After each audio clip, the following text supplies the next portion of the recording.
अगली बार इस कार्यक्रम को 2 दिन का करिए।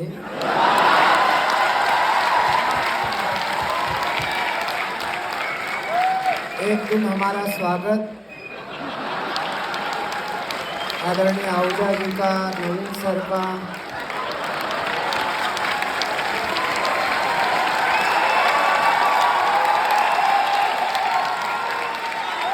और वो एक जो बीच में आए थे जो अंग्रेजी में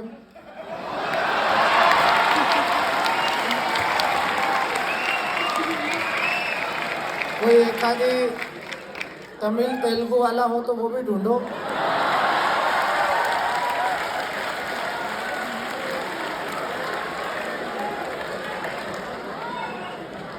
समय वैसे ही कम है, ये बताने के लिए भी समय कम है कि समय कम है।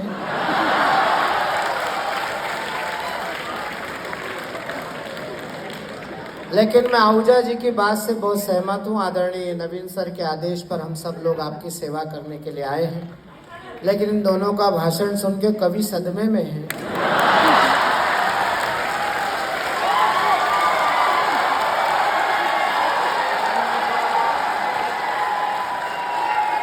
बोल रहे सुनो तो सही, हम लोग शोर बहुत मचाते हैं। बोले फंड नहीं है, फंड नहीं है। अब हमको ये समझ में नहीं आ रहा है कि जब फंड नहीं था तो हमको दंड देने के लिए यहाँ क्यों बुलाया।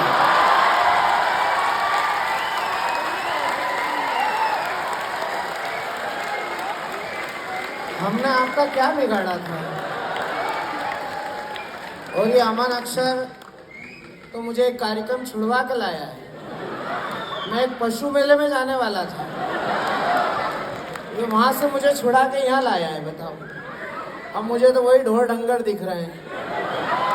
वहाँ कम से कम 5-50 हज़ार रुपये मिल तो जाते। ये तो अभी से ही कह रहे हैं कि फंड नहीं है, फंड नहीं है। लेकिन मित्रों, हम जितने कवि और शायर आए हैं, आज की रात हमारा पारिश्रमिक है। आपके चेहरे की मुस्कुराहट, आपकी बजी हुई तालियां और आपके जीवन में आज जो उमंग की लहर हम पैदा करके जाएंगे, जब आपने जीवन में स्थापित हो जाओ तो आप इन 6 लोगों को याद रखना। एक बार जोरदार तालियां बजाकर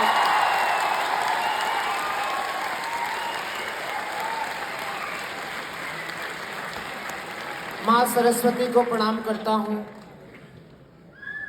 आप सब महान आत्माओं को प्रणाम करता हूँ। देश में भटकती हुई इन आत्माओं को भी मैं प्रणाम करता हूँ। जैसे आपके ये मुखिया आहूजा जी हैं, ऐसे हमारे पास भी एक आहूजा जी हैं। वो हमारे मुखिया हैं, वो हमारे पितामह हैं, हमारे पूज्य गुरुवर हैं, जिनकी छत्र छाया में हम सब लोग कविता और शायरी की साधना कर रहे हैं। ऐसे हमारे परिवार के सबसे बड़े, दुनिया के सबसे बड़े शायर खुशबीर सिंह जी साहब, जिनका इस जल्दी मत करा करो, कविता को IIT रोपड़ में आने दो अंदर और मंच तक आने दो, उसके बाद ताली बजाओ। नहीं तो समय ताली बजाने में निकल जाएगा और हम कुछ सुना ही नहीं पाएंगे। हमारे परिवार के मुखिया और जिन एक ऐसा वटवृक्ष हिंदी और उर्दू की शायरी का, जिनकी छत्र छाया में हम सरीके हजारों नहीं, लाखों नहीं, कल कितने बच्चों ने शायरी और कविता सीखी है। आज उनका इस कवि सम्मेलन में, इस मुशायरे में उपस्थित होना, इस प्रांगण में उपस्थित होना, जितना गर्व आपके लिए है उससे ज़्यादा हमारे लिए गर्व का विषय है। वो हमारे शायरी के अमिताभ बच्चन है। एक बार जरा जोरदार तालियां बजाएं।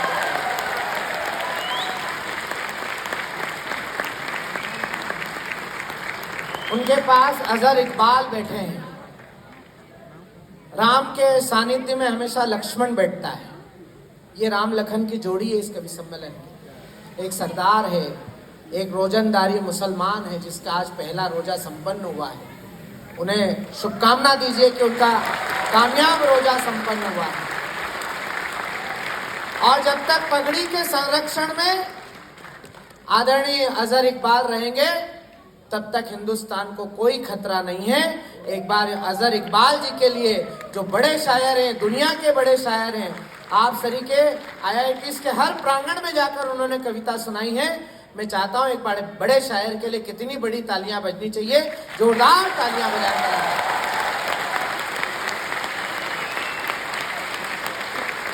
भाई अमन अख्तर जो सबसे कोने पर बैठे हैं, हमारे मंच का सबसे हष्टपुष्ट कवि है, शारीरिक रूप से नहीं, मानसिक रूप से नहीं, कविता की दृष्टि से इस समय पर जो युवा कवि लोकप्रियता के शिखर पर हैं। और अमन अख्तर के साथ सौभाग्य ये कि उन्होंने एक फिल्म में 8 गीत लिखे हैं और उनका पहला ही गीत सदी के महानायक अमिताभ बच्चन ने गाया है, दूसरा गीत सोनू निगम ने गाया है। एक ऐसा बड़ा गीतकार जो आपके दिलों की धड़कन को शब्द देता है। जो नौजवान मित्र प्यार कर रहे होंगे वो आज इनका गीत सुनेंगे तो उनकी शादी होने की संभावनाएं बढ़ जाएंगी। लेकिन ये जो शादीशुदा लोग जो सपत्नीक बैठे हैं, अगर ये ध्यान से सुन लेंगे तो इनके घर में तलाक होने की संभावनाएं बढ़ जाएंगी।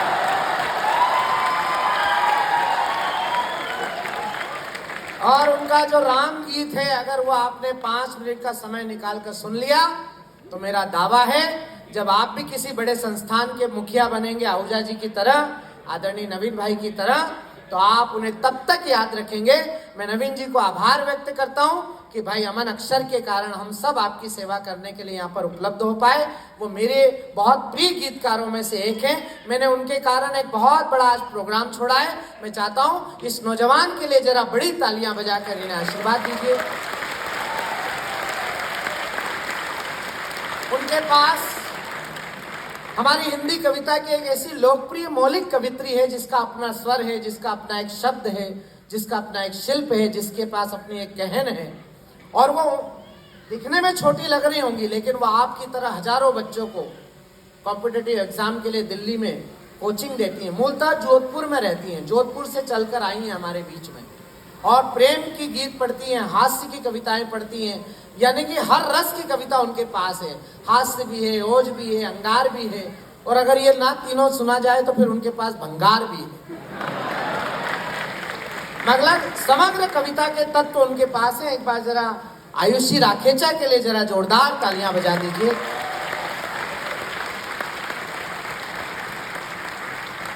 और हंसने के लिए किसी कोचिंग क्लास में जाने की जरूरत नहीं है। आप मंच को देखो, आपको हंसी आएगी। आप केवल इस सोफे को देखो केवल, तो लगेगा ही नहीं कि अपन IIT रोपड़ में बैठे हैं। अपने को ऐसा लगेगा जैसे अपन किसी एंगेजमेंट सेरेमनी में आए हैं।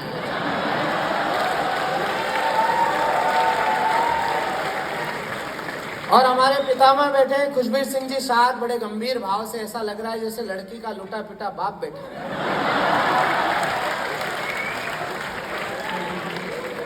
अजहर इकबाल जी की भूमिका वही है जिन्होंने ये सारा मामला जमाया होगा। और ये छोटा भाई बेटा है कि दीदी जाने वाली है, दीदी जाने वाली है, दीदी जाने वाली है। और यादव के हिस्से में मंत्र पढ़ने की जिम्मेदारी आई है। कोई यादव अगर मंत्र पढ़ने लगे तो समझ लेना कि अच्छे दिन आ गए। और मैं वो यादव हूं, अगर किसी जिंदा आदमी का भी श्राद्ध कर दूं तो आपको दूसरे दिन मरा पड़ा मिले।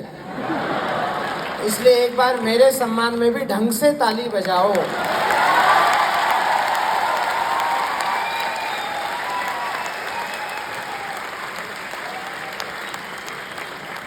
अब तुम सोच रहे होगे उसका क्यों छोड़ दिया मैंने? छोड़ा नहीं है, मुझे भी 60 बच्चों की क्लास पढ़ाने का पुराना अनुभव है। वो तो मध्य प्रदेश सरकार ने मेरे से हाथ जोड़ के विनती करी कि हमारे कई बच्चों का भविष्य आपने खराब कर दिया, अब आप जिम्मेदार हो, आप वही करो जो काम करने के लिए बने हो। ये हमारे मंच का सबसे छोटा कवि है, सबसे प्यारा कवि है हमारा। इसका नाम ही अभय निर्भीक है। जो हमारे संचालन कर रहे थे दोनों बच्चे, उन्होंने बहुत अच्छा परिचय उनका कराया। उनका नाम अभय है। वो एक सैनिक के बेटे, उनके पिता ने भारत की सेना को अपना पूरा जीवन समर्पित किया है। और एक सैनिक ही अपने बेटे का नाम अभय रख सकता है, जो निडर है। और जब उनकी कविताएं हमने सुनी तो हमारे वीर रस के सबसे बड़े कवि डॉक्टर हरिओम पवार जी ने उनका उपनाम रखा है निर्भीक। अभय निर्भीक लखनऊ के पास अयोध्या भगवान राम के जन्म स्थान से हमारे बीच आए हैं। और जो भगवान राम और जो भगवान राम के जन्म स्थान से चलकर स्वर्ण मंदिर के गुरुद्वारे के सानिध्य में रहने वाले पवित्र पंजाब की यात्रा करता है, तो उसका सम्मान कितना होना चाहिए ये मुझे बताने की आवश्यकता नहीं, सर्वाधिक तालियां उसके हिस्से में बजाइए। अब मैं जल्दी से कविता की यात्रा शुरू करता हूँ। जहाँ जहाँ आपको अच्छा लगे आप ताली बजाकर प्रतिक्रिया दीजिएगा। अच्छा लगे ताली देना, बुरा लगे गाली देना। ज़्यादा अच्छा लगे आपके हाथ खाली हैं, पड़ोसी की पीठ खाली है। आपकी प्रतिक्रिया मंच तक आनी चाहिए। थोड़ा सा इसको लाउड कर दीजिए और इसको अच्छे से सेट कर दीजिए और ध्यान बोर्ड पर ही रखिए। इधर उधर ध्यान रखोगे तो बोर्ड तो ठीक है, जिंदगी का सेटिंग खराब हो जाएगा। आप लोग भी पधारो, बैठो। लाल टी शर्ट वाला सरदार जी ऐसा खड़ा है कि जमेगा ठीक, नहीं तो यहीं मारूंगा।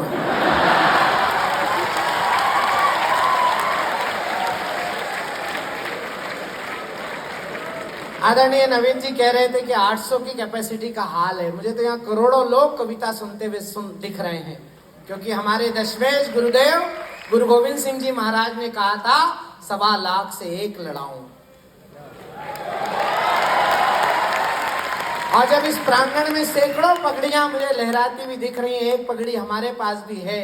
मैं 4 पंक्तियां गुरुदेव के चरणों में समर्पित करके अमर शहीद भगत सिंह को याद करते हुए इस काव्य समारोह की शुरुआत करना चाहता हूं। हमारे बड़े कवि ने कहा कि हम कर्जा खाए बैठे हैं गुरु गोविंद की कुर्बानी का, हम क्या एहसान चुकाएंगे उनकी आंखों के पानी का।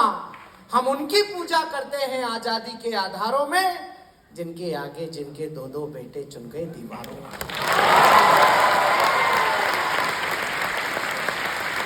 और मेरे प्यारे बच्चों, तुमको आईआईटी में तो जाना ही था, तुम हिंदुस्तान में कहीं भी पढ़ सकते थे, लेकिन तुम रोपड़ तक पहुंचे हो। ये आपके जीवन के सौभाग्य का उदय हुआ है। ये गुरु की धरती है, उन गुरुओं की धरती है। दशमेश गुरुदेव गुरु गोविंद सिंह जी महाराज के 4 बेटे थे। 2 बेटे चमकौर के युद्ध में शहीद हो गए थे, 2 बेटे सरहिंद की दीवार में चुनवा दिए गए थे। लोगों ने कहा गुरुदेव 4 बेटे शहीद हो गए, तो हमारे गुरुदेव ने कहा निज हिंदवन के वास्ते बाढ़ दिए सुचार, बाढ़ दिए तो क्या हुआ जीवित कई हजार।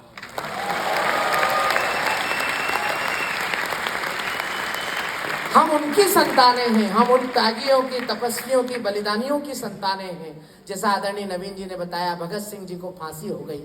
हाँ बैठिए। ये बच्चा किसका है? ये पांडुलिपि जिस भी ओरिजिनल प्रकाशक की है आपकी है। हाँ तो इसे अपने पास बिठाओ। ये इधर उधर घूम रहा है, समझ में नहीं आया किस डायरी का पन्ना उड़ रहा है इधर।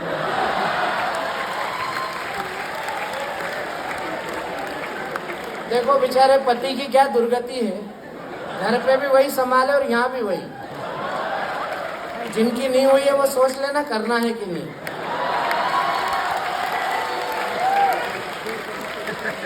भैया बैठ जाइए।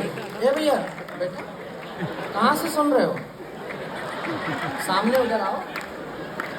आइए मैं इस यात्रा को शुरू करता हूँ। समय कम है, कवियों को भी मैं निवेदन करूंगा कि वो जितना संक्षिप्त और सारगर्भित करेंगे उतना कवि सम्मेलन का आनंद आएगा। आइए माँ की वंदना में 4 पंक्तियां पढ़ रहा हूँ मित्रों। हमारे कवि सम्मेलन और मुशायरों की एक तहजीब है, एक रवायत है कि हम माँ की वंदना से काव्य यात्रा शुरू करते हैं। आप दुनिया में कितने ही बड़े बन जाओ, अपनी माँ को इसलिए याद रखना जिस माँ ने 9 महीने पेट में रखकर आपको इस लायक बनाया कि आप इतने बड़े संस्थान में शिक्षा ग्रहण कर रहे हैं। इतने वरिष्ठ गुरुजन आपका मार्गदर्शन के लिए यहाँ पर बैठे हैं। उस माँ से लेकर इस भारत माता तक और उस माँ सरस्वती तक जो ज्ञान की देवी है, जो हमें लिखने का और आपको सुनने का संस्कार देती है। हमारे एक बड़े शायर हुए उज्जैन के, आदरणीय खुशबीर सिंह जी साहब यहाँ बैठे हैं। वो शायरों के पितामह हैं। उनके चरणों में खड़े होकर मैं अपने मालवा अंचल के एक बड़े शायर की 4 पंक्तियां, रमेश सोज ने कहा कि बहुत रोते हैं पर दामन हमारा नम नहीं होता, इन आंखों के बरसने का कोई मौसम नहीं होता, मैं अपने दुश्मनों के बीच भी महफूज रहता हूँ, मेरी माँ की दुआओं का खजाना कब नहीं।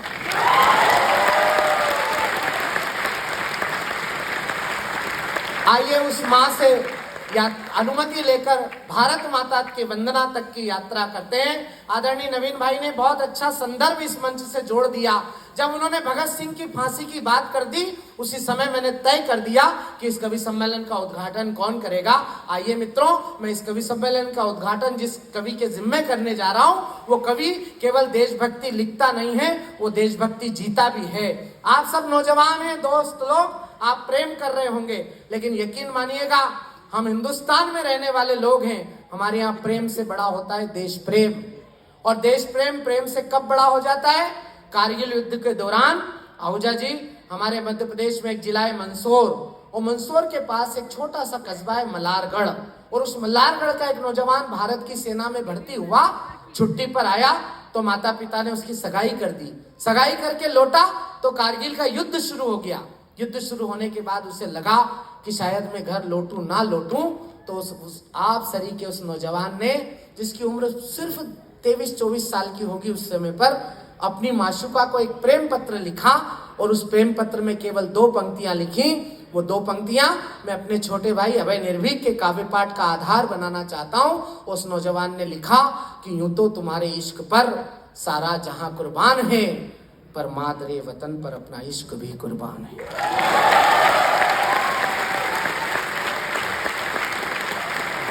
आइए, मैं अभय निर्भीक को आपके बीच बुला रहा हूं, और अभय को एक जिम्मेदारी दे रहा हूं कि अभय, हो गई है पीर पर्वत पिघलनी चाहिए, इस हिमालय से कोई गंगा निकलनी चाहिए। सिर्फ हंगामा खड़ा करना मेरा मकसद नहीं, मेरी कोशिश है कि ये सूरत बदलनी चाहिए।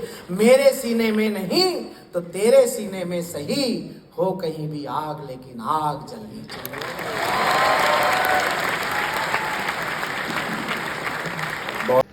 माँ शारदे को नमन करता हूँ, प्रणाम करता हूँ। मंच को चरण स्पर्श करते हुए आप सभी को प्रणाम निवेदित करता हूँ।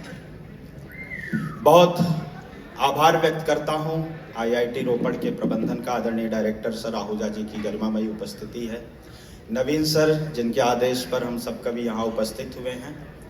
हमें वरेण्य रचनाकारों तक आदरणीय खुशबीर सिंह साथ जी तक पहुँचना है। मैं अपने क्रम में स्वागत। आप लोग निश्चित तौर पर, हम लोग जब भी किसी IIT या NIT में जाते हैं, तो ये हम जिस तरह की ऊर्जा आप दे रहे हैं ऐसी ही ऊर्जा पाते, लेकिन आपकी ऊर्जा अतिरिक्त मिल रही है, आपका प्यार अच्छा मिल रहा है। मैं प्रणाम करता हूँ। और मेरे बारे में बताया गया कि मैं एक सैनिक का बेटा हूँ। आइए, बिना किसी भूमिका के मैं सीधे सीधे आपको अपनी कविता से जोड़ता हूँ। कैसे होते हैं सैनिक, कौन है सैनिक? मैं देश के सर्वश्रेष्ठ संस्थान में पढ़ने जा रहा हूं। आपका प्रेम, आपका आशीर्वाद आमंत्रित करता हूं। स्वागत स्वागत बेटे। कि सीना ताने स्वाभिमान से सीमाओं पर हम रहते हैं। सीना ताने स्वाभिमान से सीमाओं पर हम रहते हैं। हंसते हंसते वक्षस्थल पर सीधी गोली हम सहते हैं। हर पल हर क्षण हम तो केवल अपना फर्ज निभाते हैं। जब भी शीश वतन ने मांगा, शीश दान कर आते हैं। जब भी आपकी तालियां थोड़ा कमजोर है, इनका घनत्व बढ़ाइएगा। जब भी शीश वतन ने मांगा, शीश दान कर आते हैं। अपने घर की सारी सुख सुविधा जो त्यागा करते हैं, रात रात भर सीमाओं पर अपलक जागा करते हैं। इनके कारण ही उन्नत की सुदृढ़ होती डाली है। इनके लोहू की बूंदों से उपवन में हरियाली है। इनकी निष्ठा का दुनिया में तोल नहीं हो सकता है। इनकी कुर्बानी का कोई मोल नहीं हो सकता है। मैं इनके सम्मान में कविता लिखता और सुनाता हूँ। सैनिक के चरणों में सादर अपना शीश झुकाता हूँ। सैनिक लोहू से लखपत घाटी में रोज तिरंगा जलता था। डायरेक्टर सर, मैं थोड़ा कट होना चाहता हूँ। 5 वर्ष के बालक के मन की बात, जो अपने शहीद पिता से कहता मेरी कविता के माध्यम से। बहुत अच्छे भाई। पापा, पापा मुझको नई साइकिल, नया खिलौना नहीं चाहिए। किसी भी बच्चे के मन की जो सबसे बड़ी अभिलाषाएं होती हैं। पापा मुझको नई साइकिल, नया खिलौना नहीं चाहिए। नर्म रुई या मखमल वाला मुझे बिछौना नहीं चाहिए। पापा मुझको नई साइकिल, नया खिलौना नहीं चाहिए, नर्म रुई या मखमल वाला मुझे बिछौना नहीं चाहिए, बैठ कार में सैर सपाटा करने की भी चाह नहीं है, पिज्जा बर्गर आइसक्रीम की मुझको अब परवाह नहीं है, दिवाली पर जूते कपड़े भले न तुम मुझको दिलवाना, होली में पिचकारी गुझिया पापा तुम कुछ भी मत लाना, कब कहता हूं चांद मुझे दो, कब कहता हूं चांद मुझे दो, या फिर तोड़ के तारा दे दो, पापा अपने बच्चे को तुम आकर सिर्फ सहारा दे दो, पापा अपने बच्चे को तुम आकर सिर्फ सहारा दे दो। आपकी संवेदना के बीच में तालियां भी चाहता हूं। पापा अपने बच्चे को तुम आकर सिर्फ सहारा दे दो। कल ही रात तुम्हारी लाडो मोबाइल ले खड़ी हुई थी, उसकी 3 साल की छोटी बहन होती है। एक शहीद के परिवार की सबसे बड़ी सच्चाई बताता हूं नवीन सर, मैं माफी चाहता हूं, हम उस परिवार से हैं जहां देश में जिम्मेदार लोग एक पेट्रोल पंप और 30 लाख रुपए देने के बाद अपनी जिम्मेदारियों की इतिश्री कर लेते हैं। हमें नहीं चाहिए। मैं अपने लोगों से, आप सबसे अनुरोध करता हूं, क्या चाहिए एक शहीद के परिवार को? आपके आसपास जो कोई शहीद परिवार होगा, जरूर होगा।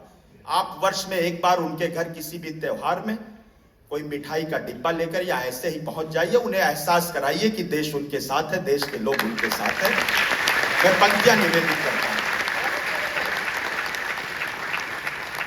कल ही रात तुम्हारी लाडो मोबाइल ले खड़ी हुई थी, पापा से अब बात करा दो, मुझसे जिद पर अड़ी हुई थी। कल ही रात तुम्हारी लाडो मोबाइल ले खड़ी हुई थी, पापा से अब बात करा दो, मुझसे जिद पर अड़ी हुई थी। घर में जो खुशियां ले आए ऐसी कोई राह नहीं है, मम्मी अंदर रो लेती है, उसके दुख की थाह नहीं है। सपने में ही साथ तुम्हारे पापा अक्सर सो लेता हूं, जब जब याद तुम्हारी आई मौन अकेला रो लेता हूं।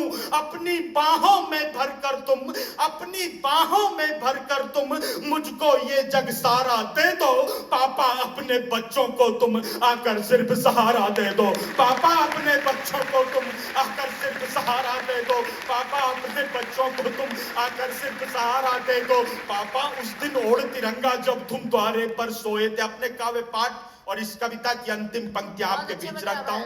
जो कुछ आंखें नम है, अब मैं चाहता हूं कि आपका प्रेम आशीर्वाद मुझे पुनः मिले। मैं पंक्तियां निवेदित करता हूं। यदि आपने कभी किसी शहीद के अंतिम दर्शन किए हैं, थोड़ी देर में वो दृश्य जीवंत करूंगा और आपकी आकाश भर तालियों के बीच आपकी ऊर्जा के साथ मैं विदा चाहूंगा। पापा, पापा उस दिन ओढ़ तिरंगा जब तुम द्वारे पर सोए थे, दादा दादी मम्मी तुमको बाहों में भरकर रोए थे। पापा उस दिन ओढ़ तिरंगा जब तुम द्वारे पर सोए थे, दादा दादी मम्मी तुमको बाहों में भरकर रोए थे। सीने पर अनगिन गोली थी, सीने पर अनगिन गोली थी, धड़के संग सिर साथ नहीं था, पैर तो दोनों ठीक थे पापा, आया दाया हाथ नहीं था, पैर तो दोनों ठीक थे पापा, आया दाया हाथ नहीं था। घर पर भारी भीड़ जमा थी, आंखों में अंगारे थे, घर पर भारी भीड़ जमा थी, आंखों में अंगारे थे। हर होठों पर नाम तुम्हारा, भारत मां के नारे थे। वापस फिर तुम कब आओगे, वापस फिर तुम कब आओगे, उत्तर हमें हमारा दे दो, पापा अपने बच्चों को तुम आकर सिर्फ सहारा दे दो। पापा अपने बहुत बहुत धन्यवाद। जय हिंद, वंदे मातरम। बहुत बहुत। वो जम्मू और ये कश्मीर और ये भटाभट ऐसा लग रहा था जैसे झारखंड, लेकिन जम्मू और कश्मीर में से मैं इस समय पर प्रेम, प्यार, श्रृंगार, हास्य की समग्र तेवरों को जीने वाली एक ऐसी लोकप्रिय कवित्री जो बहुत पढ़ी लिखी है, समझदार है, संस्कारवान है।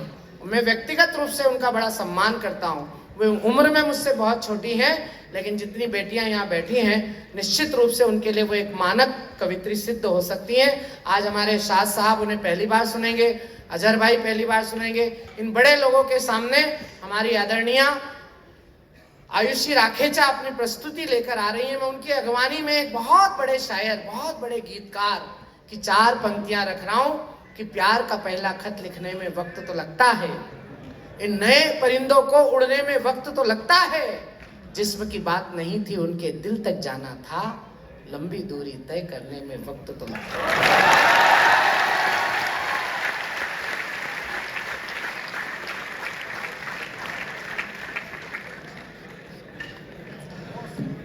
आप सभी को बहुत प्रणाम करती हूँ। जो लोग आ रहे हैं उनका स्वागत है। आप जल्दी से अपना स्थान ले लीजिए। आप लोगों को देख के ऐसा लग रहा है जैसे आप भटके हुए विक्रम लैंडर हैं जिनका धरती से संपर्क टूट चुका है।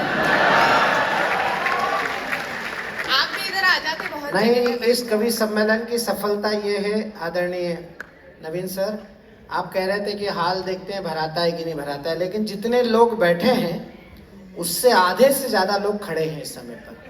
मैं समझता हूं कि ये इस कवि सम्मेलन की प्राथमिक सफलता। एक बार जरा जोरदार तालियां बजाइए।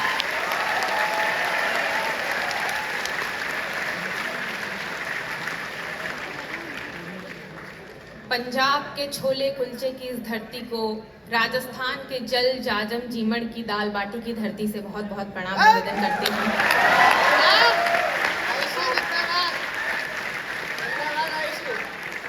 इतना अच्छा स्वागत सत्कार आप लोगों ने दिया है। अपनी जो है वो झांसी से है, तो मैंने कहा कि आप क्या तमाम उम्र 1857 की क्रांति के माहौल में ही रहेंगे?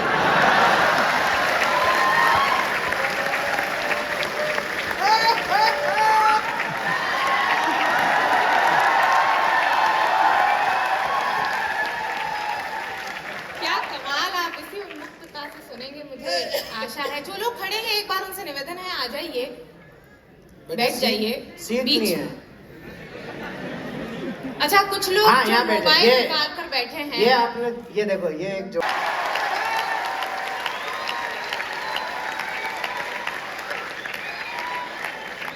सुनते हैं कोई करामात करने आए हैं। हम यहाँ क्यों आए हैं पढ़ना चाहती हूँ। मोबाइल बंद कर दीजिए, अंदर रख दीजिए। सुनते हैं कोई करामात करने आए हैं, सुरमई शाम हंसी रात करने आए हैं, और तुम भी फोन की दुनिया को छोड़ कर आओ, हम यहाँ सिर्फ तुमसे बात करने आए हैं।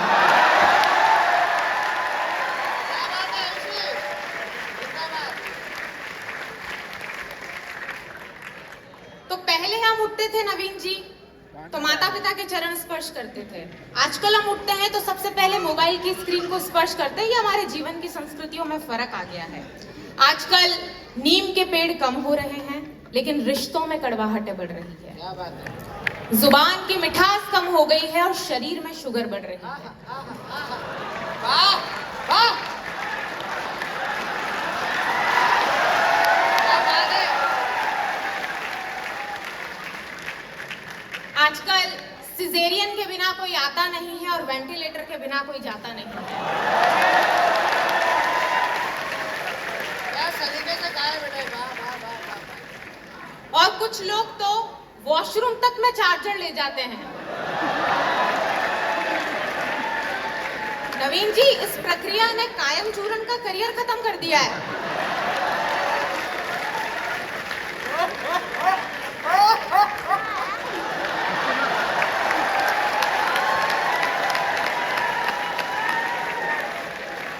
देखिए, मुझे तो याद आता है, अभी जब मैं आ रही थी तो आईआईटी रोपड़ के कैंपस में ही एक लड़का किसी लड़की के साथ में खड़ा था।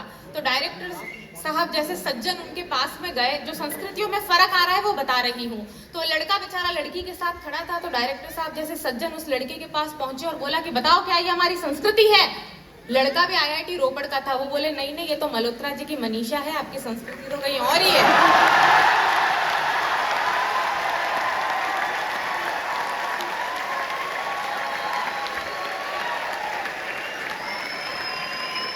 बहुत आभार। मुझे पता है आप लोग रात को 12 बजे विचरण करने वाले लोग हैं, तो आप जैसा सुनेंगे मैं वैसा सुनाऊंगी। आइए, पहली 4 पंक्तियां प्रेम की निवेदन करना चाहती हूँ। जिन जिन की प्रेमिकाएं हैं वो याद करें, और अगर नहीं है तो फिर समझ लीजिए आपका जन्म सिर्फ जनगणना के लिए ही हुआ। सुनिए, इको डाल दें। मैं 4-4 पंक्तियों से आपको सुनाने का प्रयास करूंगी। एक बार जो अव्यवस्थाएं हो रही है, निवेदन है जितने लोग आ रहे हैं एक साथ आ जाइए जल्दी से, ताकि मैं काव्य पाठ शुरू कर सकूं। सुनिएगा पहली 4 पंक्ति। देखिए, एक निवेदन मैं आप सबसे कर दूं और हमारे मंच के कवियों को भी सूचित हो जाए, चूंकि अभी अभी मैसेज आया है। किसी भी कंडीशन में हमें 10:15 तक ये हॉल दूसरे कार्यक्रम के लिए हैंडओवर करना है, तो आप भी बहुत जल्दी जल्दी सुनिए और हम भी बहुत जल्दी जल्दी आपको सुना के अपने कर्तव्य की इतिश्री करेंगे। एक बार जरा जोरदार तालियां बजाएं। हाँ बेटे। एहसास की तहरीक पे शर्माना प्यार का, बस इसी उन्मुक्तता से आपको सुनना है। बहुत आभार एक बार पुनः नवीन जी का। मुझे तो लगता है ये आईआईटी रोपड़ के वो व्यक्ति हैं जो सूर्यवंशम में हीरा ठाकुर हुआ करते थे।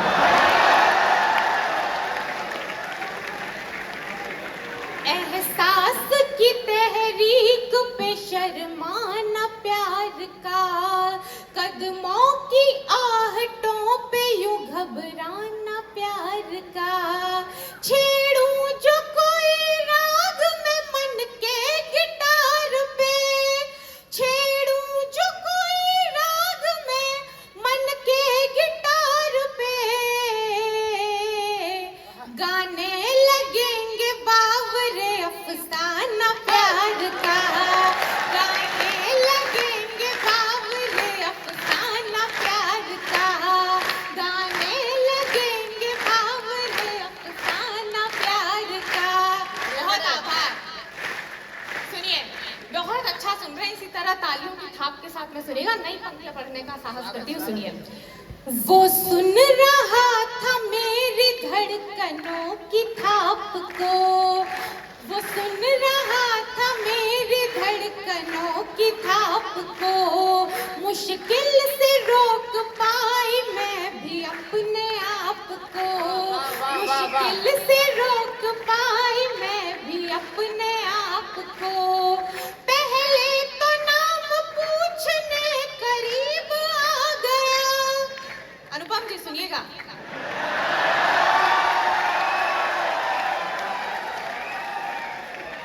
वो सुन रहा था मेरी धड़कनों की थाप को, मुश्किल से रोक पाई मैं भी अपने आप को, पहले तो नाम पूछने करीब आ गया, पहले तो नाम पूछने करीब आ गया, फिर पूछने लगा मेरी चूड़ी के नाप को। बहुत शुक्रिया। आइए कुछ अलग तेवर की पंक्तियां सुनाती हूँ। लड़कियों का प्यार में बड़ा स्ट्रगल होता है, वो स्ट्रगल क्या होता है आपके बीच में गाने की कोशिश करती हूँ, सुनिएगा। मेरे छत की कोई बदरी गरज घन घोर करती है, तुम्हारी बहुत ज्यादा ही कर रही है। सरदार जी बहुत मजे से सुन रहे हैं। जिस कवि सम्मेलन में सरदार होता है वो कवि सम्मेलन असरदार हो जाता है। मैं प्राणवंत होकर सुना रही हूँ, आप जामवंत होकर सुन रहे हैं, क्या आनंद है। सुनिए। मेरे छत की कोई बदरी गरज घन घोर करती है, वो जब मिलने बुलाता है सजल हर कोर करती है, मेरी चौखट मेरी साकल बता हर ओर रखती है, मेरी चौखट मेरी साकल बता हर ओर रखती है, मैं जब घर से निकलती हूँ तो पायल शोर करती है। बहुत शुक्रिया। अच्छा, कॉलेज में ऐसा होता ही है कि आप जिस लड़की को पसंद करते हैं उससे कुछ कह नहीं पाते हैं।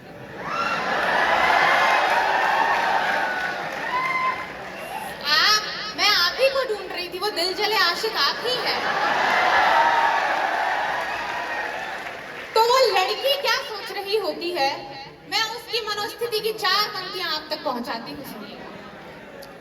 कि मेरा तितली सा है ये मन, कभी भटके तो अच्छा हो। जितने भंवरे हैं वो सब सुने, आप तो पूरे धतूरे हैं, क्या बोले। मेरा तितली सा है ये मन, कभी भटके तो अच्छा हो। मेरा तितली सा है ये मन, कभी भटके तो अच्छा हो। कली सा है बहुत नाजुक, जरा चटके तो अच्छा हो।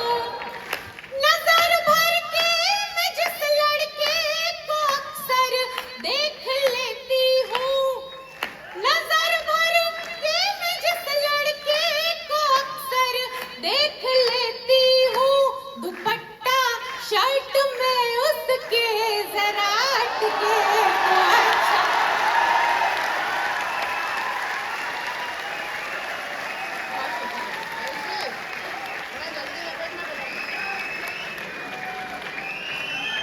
एक अंतिम मुक्तक इसी श्रृंखला का और फिर एक गीत पढ़कर मैं अपना स्थान लूंगी। बहुत सारे शादीशुदा लोग मुझे यहाँ दिख रहे हैं। आपके गृहस्थ जीवन से 4 पंक्तियां उठाकर लेकर आती हूँ। आपने जो नीला कलर पहना है, आप वीडियो बना रही हैं, आपके लिए 4 पंक्तियां पढ़ती हूँ। कि पूछे हवा पता जो मेरा साएबान से, पूछे हवा पता जो मेरा साएबान से, रंगत चुराई शाम ने तेरे निशान से, और साड़ी के तेरे नीले फूल देख देख कर बादल सभी निकल पड़े हैं आसमान से। बहुत शुक्रिया। आपने एक लम्हा जिया होगा, जो गृहस्थ महिलाएं हैं, आपने कभी शर्ट में बटन टाका होगा, उस लम्हे को समर्पित करती हुई 4 पंक्तियां सुनिएगा। थकाता है दफ्तर से जहां भर घूम लेता है। देखिए, मेरे पति तो सरकारी अधिकारी हैं, सरकारी महकमे में, वो कभी थके नहीं आते, वो हमेशा फ्रेश आते, क्योंकि सरकारी महकमे में काम नहीं होता। हे भगवान, ये बताने की क्या जरूरत थी तुमको? सुनो, ये अत्याचार इन बच्चों पे क्यों किया आपने? सुनिए, जब मैंने ये नहीं बताया इनको कि इस प्लाट की रजिस्ट्री हो चुकी है,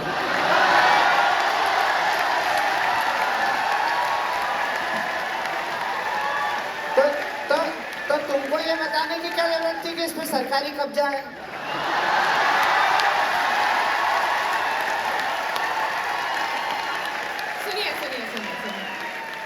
सुनिए।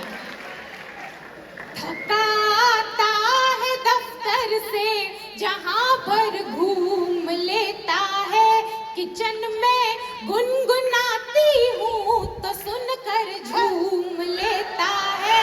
किचन में गुनगुनाती हूँ तो सुनकर झूम लेता है। झुकाकर सर कभी टूटे बटन जब टाक देती हूँ, झुकाकर सर कभी टूटे बटन जब टाक देती हूँ। हथेली गाल पर रख कर वो माथा चूम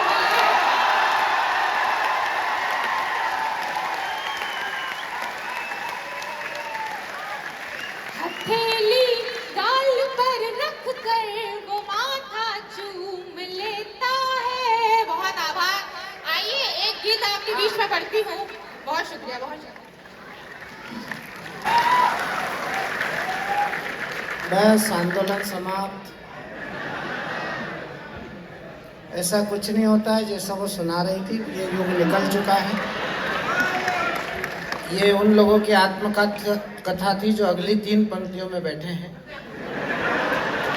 आप लोगों की पीढ़ी के पास ना तो इतना समय है लिखने का, ना पढ़ने का। आप लोगों का काम ऐसा है जैसे धोया भिगोया और हो गया।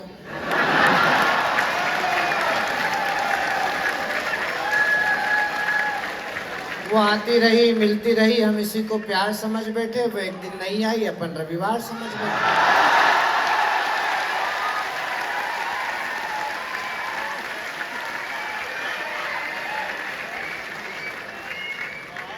मोदी जी के आने के बाद सब काम डिजिटल हो गया है, प्यार भी डिजिटल है।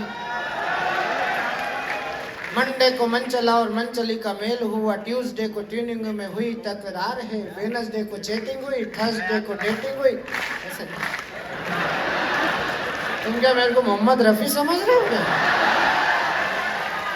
जो नीचे से आर डी बर्मन की तरह तालियां बजा रहे। चौथी पंक्ति पे बजाना समझ में आए तो, और नहीं समझ में आए तो इसलिए बजाना कि पड़ोस में जो लड़की बैठी उसको समझ में आना चाहिए कि इस भोंदू को भी समझ में आ रही है।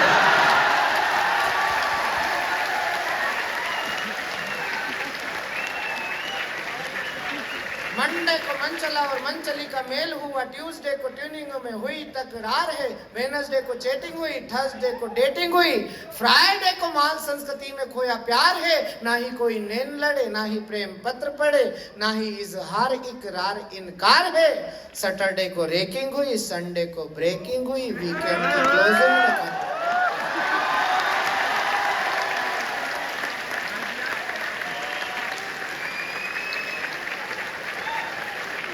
प्यार शाश्वत था भगवान श्री राम का, जिन्होंने अपने प्यार को पाने के लिए, अपने प्रेम को पाने के लिए, अपनी अर्धांगिनी को पाने के लिए समंदर के ऊपर सेतु का निर्माण करके इस बात को सिद्ध किया था कि हमारे यहाँ प्यार की पराकाष्ठा क्या होती है।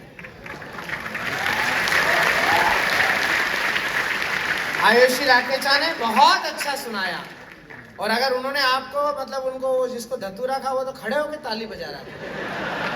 बताओ ये बेचारे लड़के कितने भोले होते हैं। लेकिन मैं आप सब की तरफ से उन्हें 2 पंक्ति भेंट कर रहा हूँ, क्योंकि उनका रोपड़ में सम्मान होना चाहिए। जितना प्यारा उन्होंने सुनाया और जितना प्यारा वो लिखती हैं, जितना प्यारा वो पढ़ती है, मैं उन्हें 2 पंक्तियां भेंट कर रहा हूँ कि इस रसवंती रात में सुन तेरी आवाज, मन रविशंकर हो गया तन बिरजू महाराज। आइए मित्रों, इस गीत की धारा को और आगे बढ़ाते हैं। रोपड़ में आप सरीके प्रबुद्ध देश के भविष्य के सामने, देश के भविष्य का एक बड़ा गीतकार यहाँ बैठा है। कम उम्र में ये भी आपकी तरह इंजीनियरिंग का विद्यार्थी रहा है, इसने भी बीटेक एमटेक सब किया है, लेकिन सब करने के बाद भी वो जो हिंदी की सेवा कर रहा है, जो गीत की सेवा कर रहा है, वो बड़ा काम कर रहा है। क्योंकि हमारे नीरज जी ने कहा, आत्मा के सौंदर्य का शब्द रूप है काव्य, मानव होना भाग्य है, कवि होना सौभाग्य। और ये सौभाग्य जिस नौजवान के हिस्से में आया है, जिसके कारण हमको आपके दर्शन करने का अवसर मिला, आदरणीय आहूजा जी का आशीर्वाद प्राप्त करने का अवसर मिला, आदरणीय खुशबीर सिंह जी शास्त्री के बड़े वट वृक्ष की छाया में बैठने का, सुस्ताने के जो पल 2 पल 4 पल हमारे हिस्से में आए, मैं इस पुण्य काम को, इस भागीरथी प्रयास को करने वाले उस नौजवान गीतकार को आपके बीच बुलाना चाहता हूं मित्रों, जिसे पूरा देश, पूरी दुनिया अमन अक्षर के नाम से जानती है। मैं चाहता हूं वो आपके बीच आए।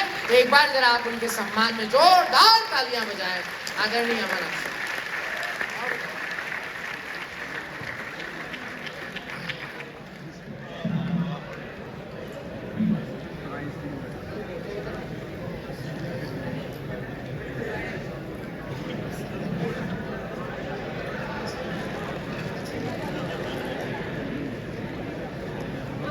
आप सभी को बहुत प्रणाम करता हूं।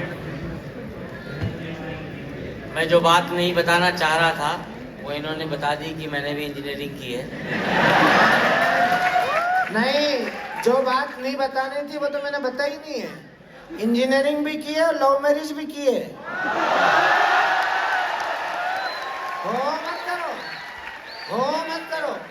मैं कई ऐसे लव मैरिज करने वालों को जानता हूँ जो पहले लेके भागते हैं और फिर देख के भागते हैं।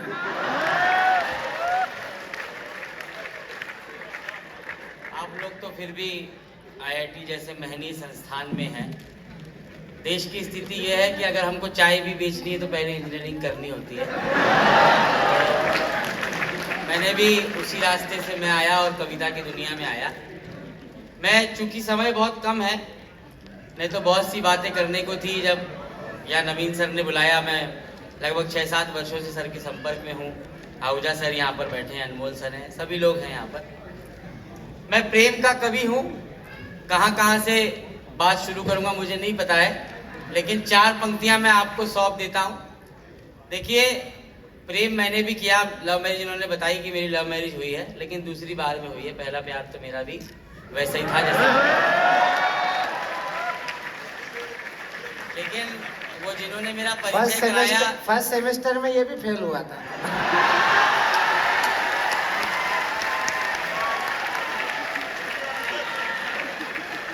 इंजीनियरिंग में पास हो ही जाते हैं, फेल वेल होने का कोई खेल नहीं है। जब मेरा परिचय कराया जा रहा था तो उन्होंने मेरे लिए जो पंक्ति पढ़ी कि देख पालकी जिस दुल्हन की बह उठा हर एक बाराती। अब आप देखो, ना मैं दुल्हन ना मैं पालकी में आ सकता हूँ और ना मुझे देख के कोई बह सकता है, लेकिन चार चार पंक्तियों से आपका समर्थन जिस तरह का बना हुआ है, आपकी अनुमति चाहता हूँ, एक बार तालियां बजाइए। मैं आपको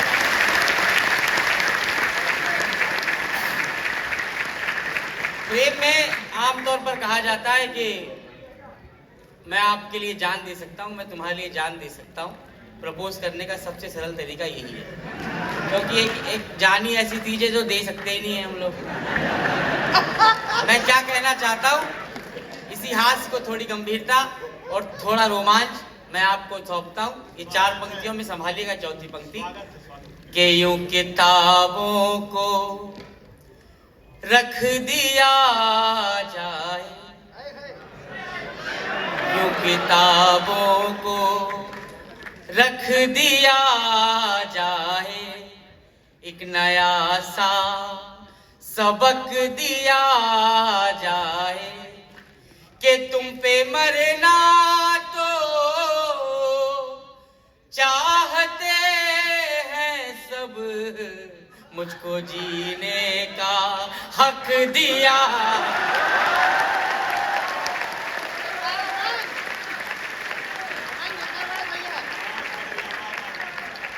कि तुम पे मरना तो चाहते हैं सब, मुझको जीने का हक दिया जाए। और ये बात पहुंची, चार चरण प्रेम के सुनाऊंगा। एक चरण प्रपोजल का हो गया, अब रिजेक्शन भी होना चाहिए। किस बात से? कई बार देखिए आप लोग, मैं जानता हूँ इंजीनियरिंग स्टूडेंट्स की और खासकर आईआईटी में मेरे कई दोस्त रहे, जब हम कोटा में तैयारी करके कई सारे दोस्त जो अच्छे पढ़ने में थे वो आईआईटी चले गए, मैं एमईटी में चला गया। तो चार पंक्तियां आप लोगों के नाम पढ़ता हूं कि अगर आपके प्रेम में कहीं कमी है तो वो कमी क्या है। चार पंक्तियां और सुनिएगा कि यूं तो मिलने के 100 बहाने थे, कि यूं तो मिलने के 100 बहाने थे, दिन तो वैसे भी बीत जाने थे, कि हम किताबों के साथ मिलते थे, जबकि हमको गुलाब लाने,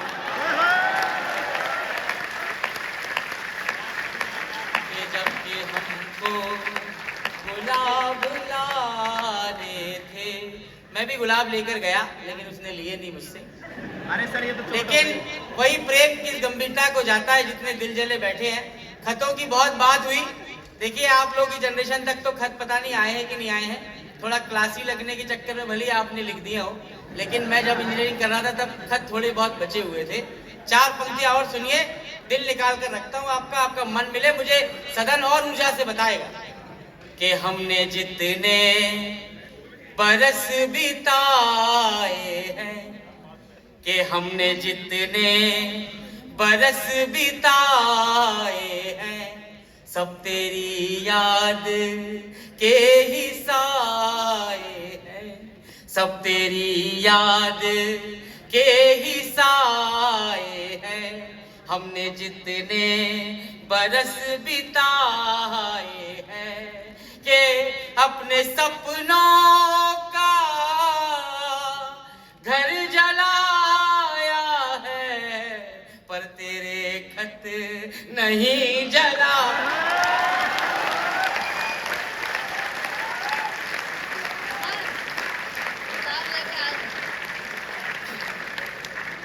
के पर तेरे खत, इसका वॉल्यूम बढ़ाइए थोड़ा सा, बढ़ा दे भाई।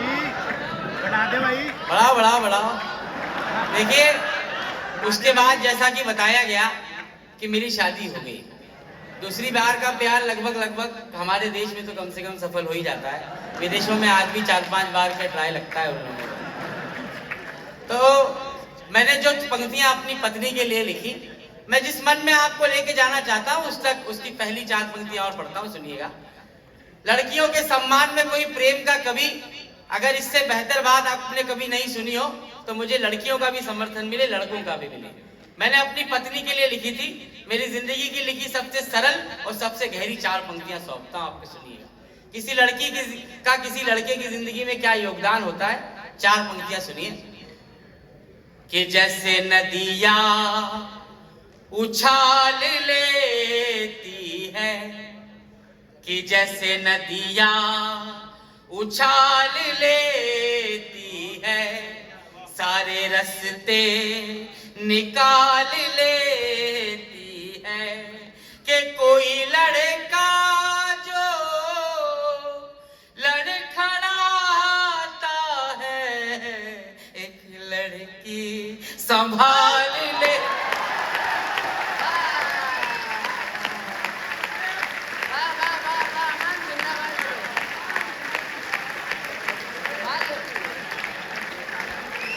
एक लड़की संभाल लेती है। मैंने जिंदगी में जितना कुछ सीखा, मैं एक बहुत बड़े संस्थान में खड़ा हूं। हम कवियों के साथ कई बातें की जाती हैं।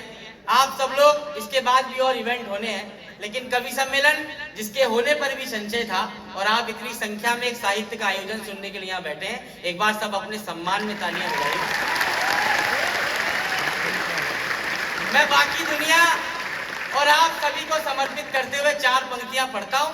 आप पूरे विश्व में भारत का गौरव है, जितने लोग यहाँ पर बैठे हैं, प्रोफेसर लोग भी और सारे स्टूडेंट्स भी। 4 पंक्तियां मस्ती के साथ सुनिएगा। के अख बसे नगर में अपने ख्वाब लेके आए थे, आप और हम जैसे लोग।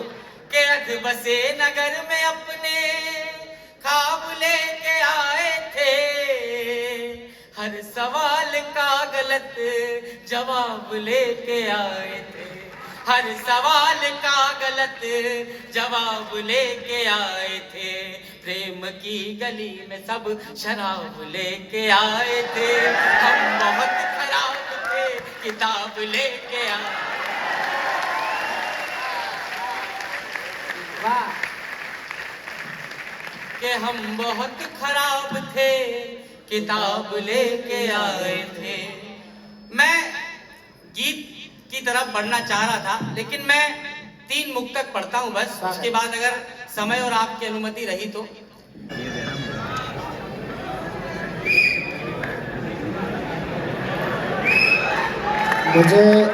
मुझे देख के जो सीटी बजा रहे हो, तुम्हारा भविष्य खराब है।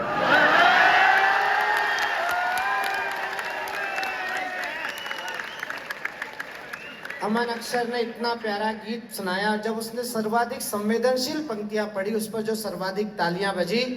आहूजा जी, मैं आपके प्रांगण को और आपके प्रांगण में पढ़ने वाले इन संस्कारवान बच्चों को अपनी तरफ से एक बार साधुवाद देता हूं। एक बार अपने सम्मान में आप ताली बजाइए। आप जैसे लोग अब मिलते नहीं हैं। हमारे लखनऊ के एक बड़े कवि, हमारे बड़े भाई, बड़े व्यंग्यकार मुकुल महान, उन्होंने कहा कि आप जैसे लोग अब मिलते नहीं हैं। इस महक के फूल अब खिलते नहीं हैं। आप चलकर आ गए हैं, शुक्रिया, वरना लोग तो भूकंप में हिलते नहीं। आइए, मुझे आपकी थोड़ी सी एकाग्रता चाहिए, थोड़ी सी तन्मयता चाहिए, क्योंकि मैं उन 2 बड़े महान रचनाकारों को क्रम से आपके बीच बुलाने जा रहा हूं, जिन्हें सुनना आपके जीवन का भी सौभाग्य बनने जा रहा है। आपने देश में बहुत कवि, बहुत शायर सुने होंगे, लेकिन आज ऐसे टकसाली भाषा का एक ऐसा मीठा, एक ऐसा प्यारा शायर हमारे बीच आया है, जिसकी मिठास, जिसकी बोली का लालित्य, जिसकी भाषा, जिनके संस्कार हिंदुस्तानी होने का जो गौरव हमें देते हैं। मुझे नदीम रामपुरी की 4 पंक्तियां याद आ रही हैं, आज उनकी अगवानी में रखना चाहता हूं। हिंदुस्तान में लोग, राजनीति में काम करने वाले तमाम बड़े लोग हिंदू मुसलमान सिख ईसाई क्या करते हैं वो जाने, लेकिन हमारे कविता हमारी शायरी में अपना जीवन देने वाले लोग 19-20 साल का एक नौजवान शायर नदीम रामपुरी लिखता है कि बस इसी उद्देश्यवश सबकर खड़ा दीवार से भाग्य में दर्शन नहीं तो कम से कम आहट मिले, प्रेम उपासक उर की बस ये काम ना है ए नदीम, तुस्सा कोई नटवर मिले तुस्सा कोई नटखट मिले। ये हिंदुस्तान का मुस्लिम शायर लिखता है। आपकी तालियां कमजोर है, एक बार उसके लिए आपकी तालियां बजनी चाहिए। तो हिंदुस्तान का हिंदू शायर क्या लिखता है? रमेश चंद्र माथुर दिल्ली में रहते हैं। उन्होंने कहा इस कदर रोया हूं मैं, रमजान का पावन पवित्र महीना चल रहा है और मेरे भाई ने आज पहला रोजा रखा है और उनके रोजे का उपवास का निवृत्ति करके हम उन्हें इस कार्यक्रम में लाए हैं। मैं उन्हें बताना चाहता हूं कि हिंदुस्तान का जब इस हिंदुस्तान का खुशबीर सिंह शास्त्री का बड़ा रचनाकार हाथ में कलम पकड़ करता है और शायरी करता है तो क्या लिखता है? रमेश चंद्र माथुर ने लिखा कि इस कदर रोया हूं मैं, यादें गमे शब्बीर में, मैं तो हिंदू ही रहा आंखें हुसैनी हो गई। मित्रों, मैं एक बड़े बाविकार, एक बड़े फनकार, एक ऐसे शायर को सुनाना चाहता हूं जिनको सुनने के बाद मैं खुद उनका मुरीद हूं, मैं खुद उनका भक्त हो गया हूं, मैं खुद उन्हें बार बार सुनना चाहता हूं। मैं बड़े आग्रह के साथ, बड़े आवेदन के साथ, बड़े निवेदन के साथ और बहुत सम्मान के साथ अजहर इकबाल को आपके बीच दावत देने जा रहा हूं। आप एक बार जोरदार तालियां बजाइए।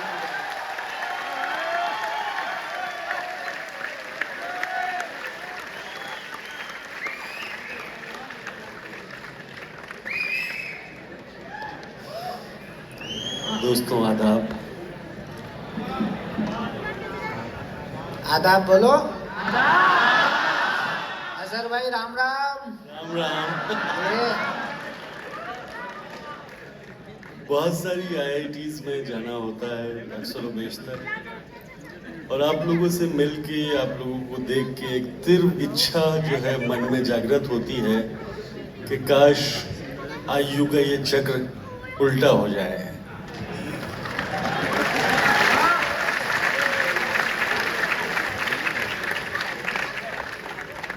बहुत ज़्यादा वक्त नहीं है भूमिका के लिए, तमहीद के लिए, तो सीधे सीधे शायरी तक आपको लेके चलता हूँ। खुशबीर सिंह शाह साहब से इजाज़त चाहते हूँ। आहूजा सर। नज़र बचा के गुजरना पड़ा हर एक शय से, शय वस्तु। नज़र बचा के गुजरना पड़ा हर एक शय से, दरिद्र ऐसे कि हम भाव दे नहीं पाए। वाह। नजर बचा के गुजरना पड़ा हर एक शय से, दरिद्र ऐसे कि हम भाव दे नहीं पाए। हमेशा स्वप्न सरीखी रही वो एक लड़की, हम उसको प्रेम का प्रस्ताव दे नहीं पाए।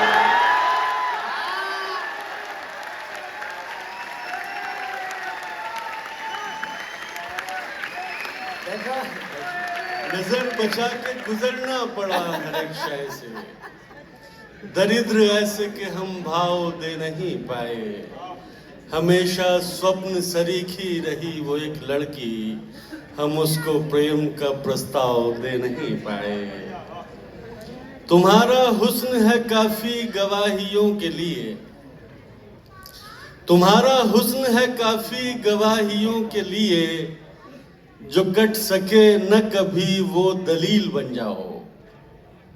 तुम्हारा हुस्न है काफी गवाहियों के लिए, जो कट सके न कभी वो दलील बन जाओ। मुकद्दमात मोहब्बत न हार जाए कहीं, हमारी पैरवी कर दो वकील बन जाओ।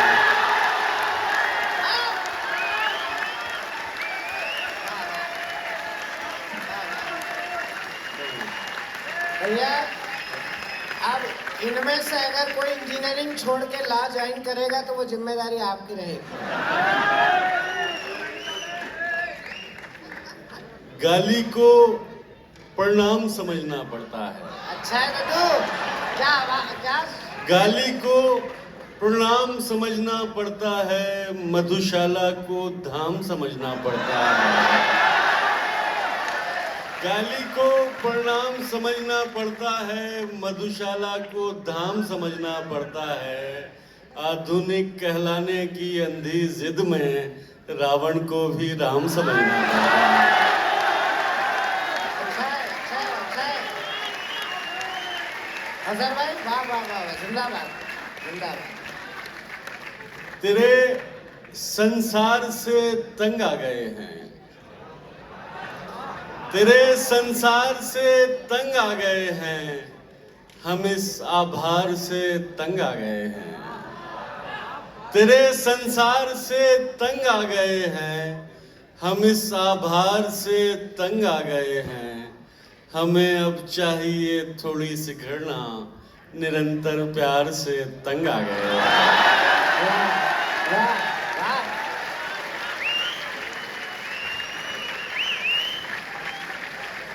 एक और मुक्तक के इतना संगीन पाप कौन करे, इतना संगीन पाप कौन करे, मेरे दुख पर विलाप कौन करे। चेतना मर चुकी है लोगों की, पाप पर पश्चाताप कौन करे। हाँ? ऐसा फिर से इतना संगीन पाप कौन करे, हाय, हाय। मेरे दुख पर विलाप कौन करे। चेतना मर चुकी है लोगों की, पाप पर पश्चाताप कौन करे। एक और मुक्तक आपके समक्ष प्रस्तुत कर रहा हूं कि हर तरफ घात में बैठे हैं यहाँ दुशासन, हर तरफ घात में बैठे हैं यहाँ दुशासन। वीर अर्जुन से लड़ैया नहीं आने वाला। हर तरफ घात में बैठे हैं यहाँ दुशासन, वीर अर्जुन से लड़ैया नहीं आने वाला। खुद तुम्हें दुर्गा के अवतार में ढलना होगा, घोर कलयुग है कन्हैया नहीं आने वाला।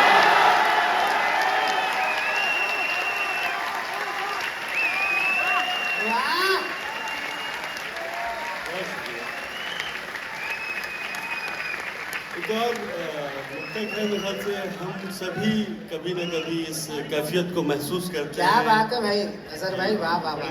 बड़ी नायत आज है। तो दिन बना दिया आपने। बहुत शुक्रिया। अरे तुम्हारी रात होगी, मेरे संग तो सुबह से है। मर्यादा सम्मान जिसे हम छोड़ आए, मर्यादा सम्मान। मर्यादा सम्मान जिसे हम छोड़ आए, अपना जन्म स्थान जिसे हम छोड़ आए। मर्यादा सम्मान जिसे हम छोड़ आए, अपना जन्म स्थान जिसे हम छोड़ आए। छोटे से एक फ्लैट में अक्सर याद आया, घर का वो दालान जिसे हम छोड़ आए।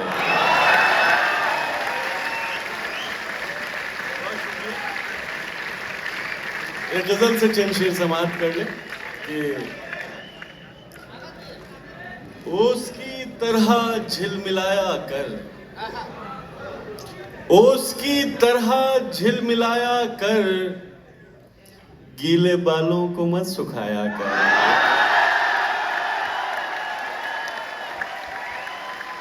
ओस की तरह झिलमिलाया कर, गीले बालों को मत सुखाया कर।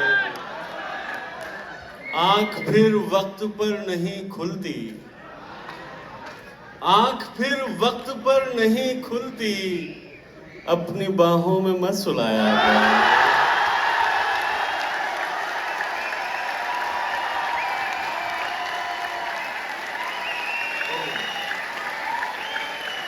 आंख फिर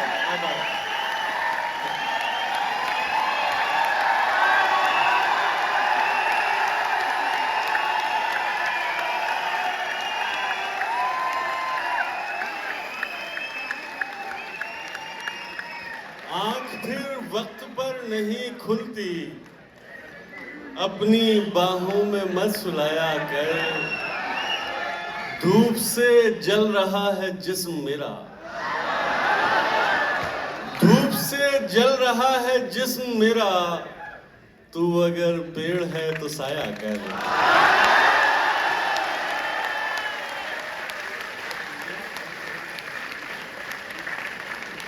और ये शेर आपके काम का होगा, जरूर सुनिएगा। लड़कियों के काम का होगा कि ओस की तरह झिलमिलाया कर, गीले बालों को मत सुखाया कर। जाने किस किस को छू के आते हैं, जाने किस किस को छू के आते हैं, हाथ लड़कों से मत मिलाया कर।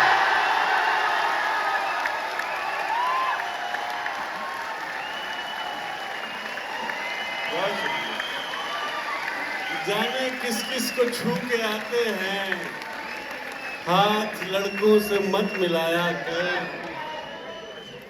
और छूट जाते हैं सब जरूरी काम, छूट जाते हैं सब जरूरी काम, हमको बातों में मत लगाया कर।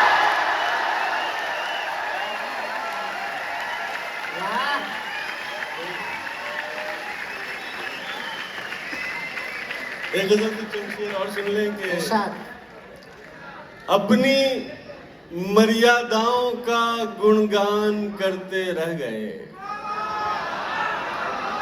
अपनी मर्यादाओं का गुणगान करते रह गए, देश हित में देश का नुकसान करते रह गए।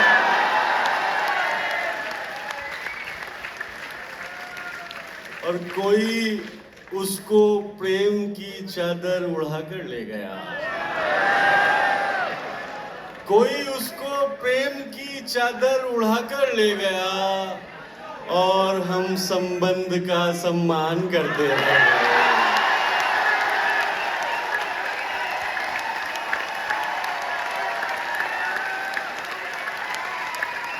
कोई उसको प्रेम की चादर उड़ाकर ले गया, और हम संबंध का सम्मान करते रह गए। देवताओं के मुखौटे पहनकर आए असुर, देवताओं के मुखौटे पहनकर आए असुर, और हम भोले बने विषपान करते रह गए।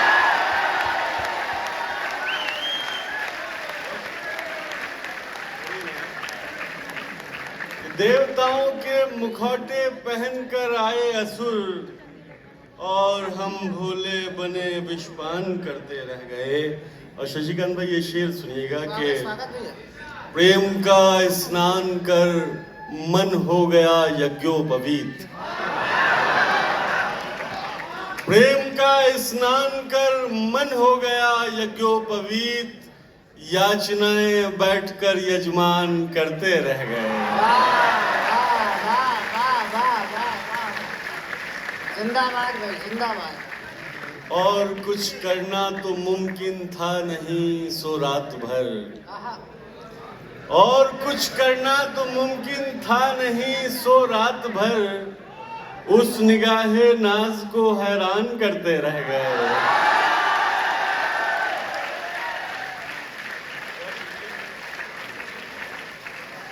और सारे मेडल चीन अमेरिका के हिस्से आ गए, सारे मेडल चीन अमेरिका के हिस्से आ गए, हम तो हिंदुस्तान पाकिस्तान करते रहे।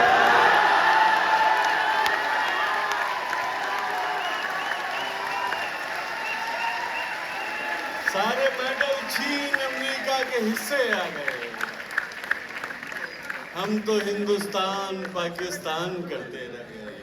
चार शेर और सुना के इजाजत चाहूंगा कि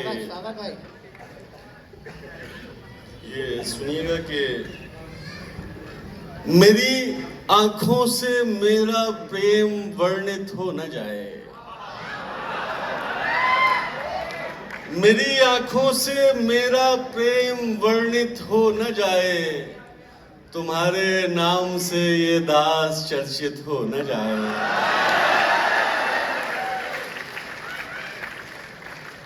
हम उस देवी से मिलते हैं तो अक्सर सोचते हैं, हम उस देवी से मिलते हैं तो अक्सर सोचते हैं, किसी पापी को ये प्रसाद वितरित हो न जाए।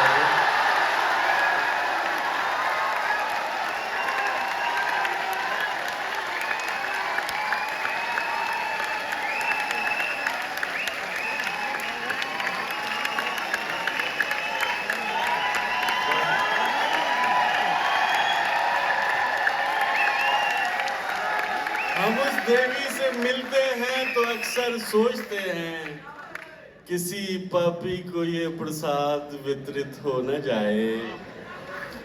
वो इस वीकेंड तक बाइक चलाना सीख लेगी, वो इस वीकेंड तक बाइक चलाना सीख लेगी, मुझे ये डर के यातायात बाधित हो न जाए।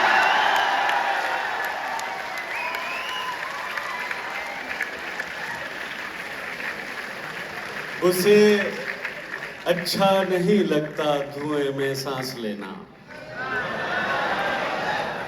उसे अच्छा नहीं लगता धुएं में सांस लेना, हमारे वास्ते सिगरेट भी वर्जित हो न जाए।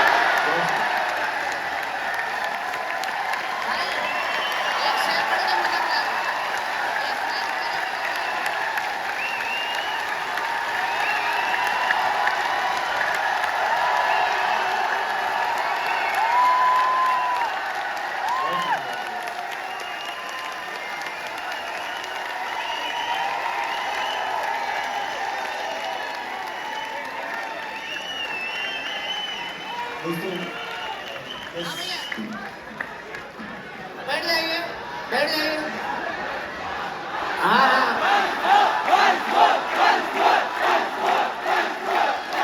आंदोलन समाप्त।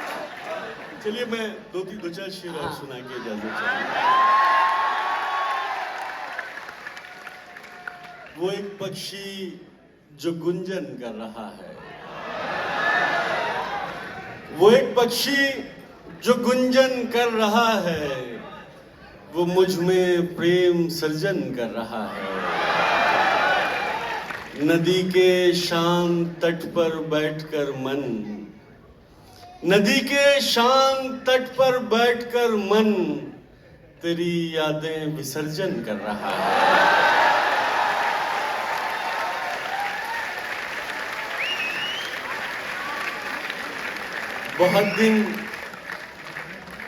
बहुत दिन हो गए हैं तुमसे बिछड़े, अच्छा है। बहुत दिन हो गए हैं तुमसे बिछड़े, तुम्हें मिलने को अब मन कर रहा है। तुम्हें मिलने को अब मन कर रहा है। दोस्तों, मेरा जो सफर था वो यहीं तमाम होता है। एक और जिम्मेदारी मेरे पास है,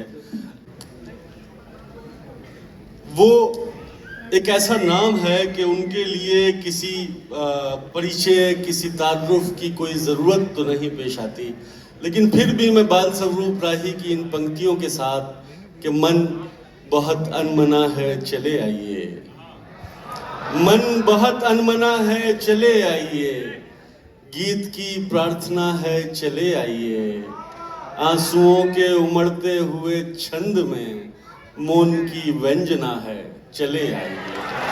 बादशरूप राही की इन पंक्तियों के साथ मैं जिस शख्सियत के हुजूर जा रहा हूँ, वो पिछले 30 सालों से मंचों का संचालन कर रहे हैं, अपनी शायरी से आपकी समाअतों को महसूस कर रहे हैं। मैं इंतहाई अदब के साथ, बहुत सम्मान के साथ इस मंच का संचालन कर रहे जनाब शशिकांत यादव साहब को आमंत्रित कर रहा हूँ कि वो स्टेज पर आए और अपने कलाम से। शशिकांत यादव साहब।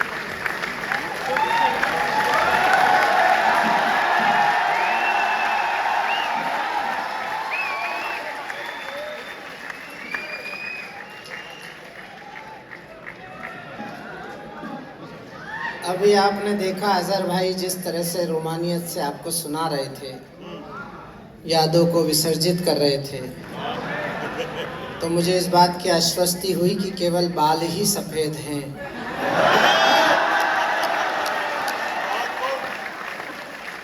मामला अंदर वही है जो तुम्हारे है।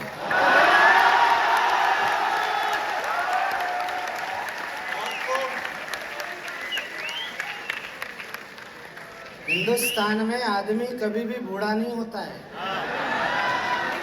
वो या तो युवा रहता है या फिर भूतपूर्व युवा रहता है। अजहर भाई जिस ताजगी के साथ सुनाते हैं, जिस संस्कारवान उनके पास जो भाषा है, ये भाषा विलुप्त हो रही थी धीरे धीरे, लेकिन उन्होंने पुनः उस भाषा को जो मंच पर जिंदा किया है। एक बार अमन अक्षर सहित उनके लिए जरा जोरदार तालियां बजाइए कि वो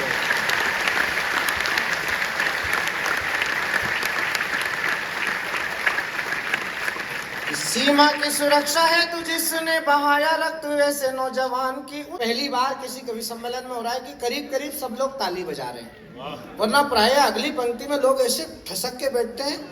कई लोग तो भाई साहब ऐसे मुंह फुला के बैठते हैं जैसे हमारी सास बैठी है। एक जगह भाभी जी बैठी थी, ताली नहीं बजा रही थी, तो मैंने बोला आप ताली बजाओ। बोले तेरी सूरत मेरी बहू से मिल रही है।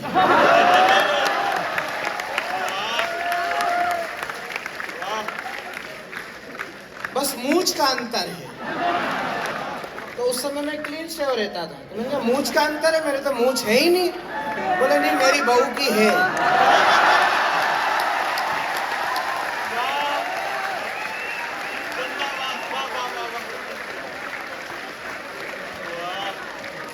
आगे बैठे हुए लोग भी जहाँ जहाँ आपका मन करे, एक दो लोग हैं, मैं चिन्हित नहीं करना चाहता, ताली बजाएंगे तो आपको हमको अच्छा लगे। हमारा क्या डिप्रेशन आता है, अगली पंक्ति में कोई बैठा हो और यूं बैठा रहे, तो हमको लगता है कि हम यहाँ क्यों आए हैं। अभी मैं आहूजा जी कलकत्ता में संचालन कर रहा था, एक 1.5 कुंटल का पेट लेके सबसे आगे एक आदमी बैठा,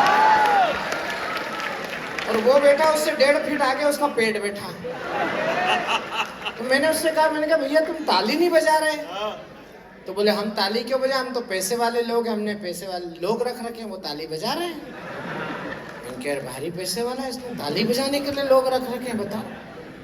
मैंने कहा आप हंस भी नहीं रहे हो। बोले मैं हंसूं क्यों, मैंने लोग रख रखे हैं, वो हंस रहे हैं। 15 दिन बाद शादी की पत्रिका लेके मिला।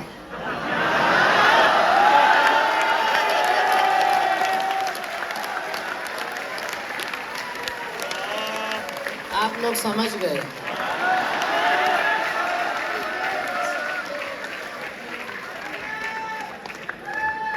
सीमा की सुरक्षा है तू जिसने बहाया रक्त ऐसे नौजवान की। ये बच्चे जो घूम रहे हैं इनको बिठा लीजिए। ये क्या हमारे भरोसे करे थे क्या आपने?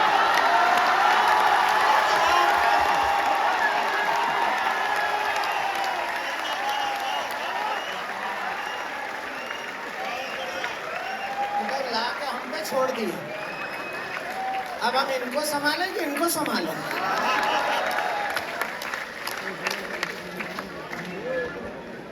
जल्दी जा बेटा, मम्मी के पास बैठ जा जाके, और अपनी मम्मी के पास ही बैठना।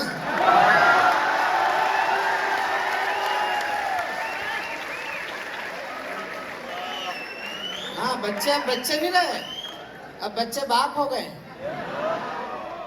अभी लॉकडाउन में सब कुछ बंद था, स्कूल कॉलेज, ट्रेन प्लेन, कवि सम्मेलन, लेकिन कवि बंद नहीं थे। हम ऑनलाइन कवि सम्मेलन कर रहे थे, इधर अकाउंट में पैसे आए, इधर शुरू।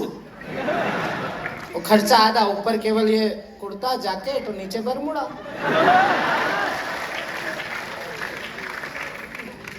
ऑनलाइन क्लास चल रही, देखो अब शिक्षा व्यवस्था की क्या दुर्व्यवस्था है हिंदुस्तान में, और ये बच्चे कितने तेज हैं। ऑनलाइन क्लास चल रही, मैडम ने 60 बच्चों को ऑनलाइन पढ़ाया। पढ़ाने के बाद मैडम ने पूछा एनी डाउट, तो मेरे 11 साल के बेटे ने पूछा मैडम वो पोछे का कपड़ा कंधे पे डाल के चाय देने आया था, वो आपका पति है क्या?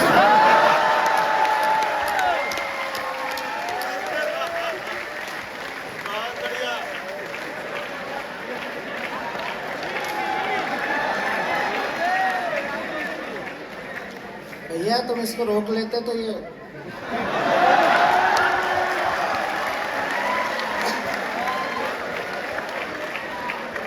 यादवों की किस्मत इतनी खराब है, बताओ। यहाँ पंजाब में मैंने सोचा कि यादवों को सुना जाएगा, उत्तर प्रदेश बिहार में तो कोई सुन ही नहीं रहा है हमारा।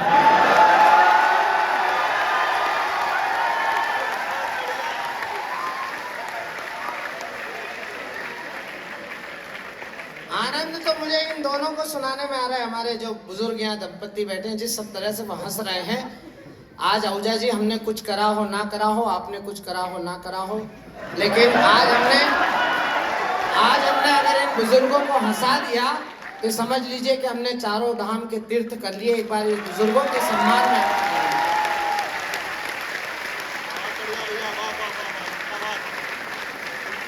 हालांकि तुम ही इनको बुजुर्ग समझते हो, ये उतने बुजुर्ग हैं नहीं जितने तुम समझते हो। हिंदुस्तान का बुजुर्ग, मैंने कहा ना, कभी बुजुर्ग होता ही नहीं है। केवल ये तो हमारी नौजवान पीढ़ी भ्रम में है, क्योंकि एंड्रॉइड फोन चलाती, ये सोचती जो हम कर रहे हैं हमारे, इन्होंने क्या देखा होगा। इनको ये नहीं पता है कि जो तुम ढूंढ रहे हो ये कर पुरा के छोड़ चुके हैं।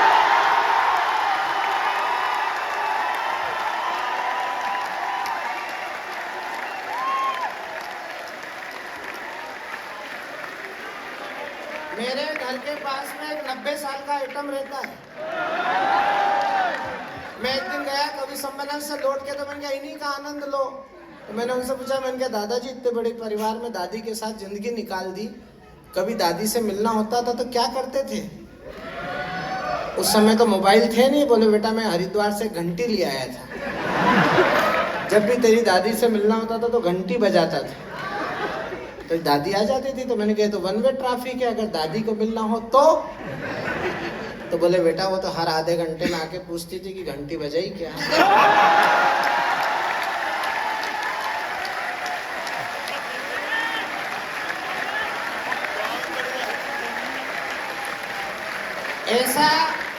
ऐसा मेरे पास 3 दिन का मैटर है।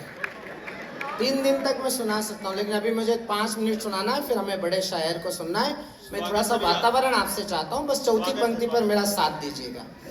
कि सीमा की सुरक्षा है तू जिसने बहाया रक्त, वैसे नौजवान की उतारे हम आरती। हिंदी के पुजारी तुलसी कबीर सूर जैसे पूज्य कीर्तिमानों की उतारे हम आरती। और भूखा रहे कर नंगे पाँव जो चलाता हल, देश के किसान की उतारे हम आरती। और वंदे मातरम गीत गाकर शहीद होने वाले मस्तानों की उतारे हम आरती। वंदे मातरम गीत गाकर शहीद। पहली 4 पंक्तियां पढ़ रहा हूं, आपके हृदय में टेस्ट करना चाहता हूं, थर्मामीटर डाल रहा हूं, भारत के आने वाले भविष्य को उत्साह की 4 पंक्ति भेंट कर रहा हूं। और आपको लगे कि 75 वर्षों में ये गौरवशाली दिन आपके और मेरे जीवन में आया, तो फिर मैं आपकी तालियां इस समय इस पंडाल से फटती हुई देखना चाहता हूं कि राष्ट्रवाद की उमंग ताल से। मैडम बैठिए, बैठ जाइए मैडम।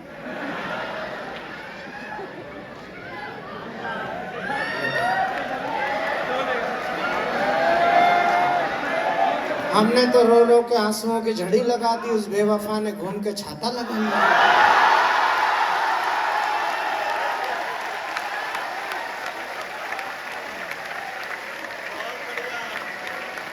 उनको अजहर इकबाल साहब की शायरी में मजा आ रहा था। उन्होंने कहा ये बांगड़ू कहाँ से आ गया बीच में।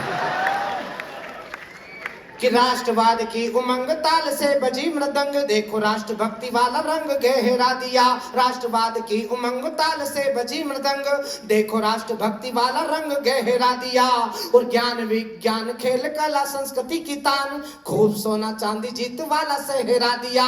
और आपने जगा दिया है स्वाभिमान सेना का, तो आपने जगा दिया है स्वाभिमान सेना का, तो इन भारती के लालों ने भी कड़ा पहरा दिया। और लाल चौक से मिली थी हमको चुनौती कभी, लाल चौक से मिली थी हमको चुनौती कभी, देखो घर घर पे तिरंगा फहरा दिया। लाल चौक से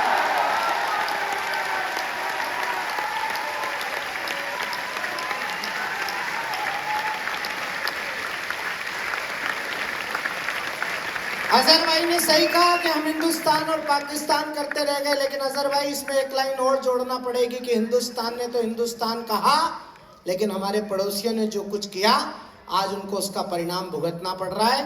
मैं 4 पंक्ति 75 साल की यात्रा की पढ़ रहा हूँ। एक हम हैं, एक हमारा वो छोटा भाई है जो लड़ झगड़ के अलग हो गया था। हमारे बच्चे चांद पर पहुंच गए, वो अभी कश्मीर में घुसने की सोच क्या रहा है। बात है।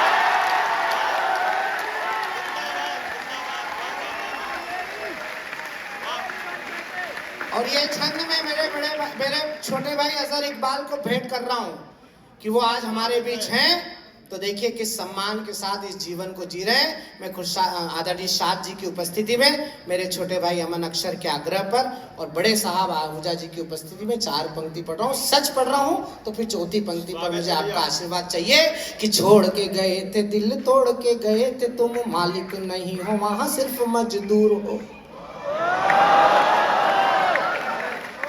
डॉक्टर राहत इंदौरी इस देश के बड़े शायर हुए।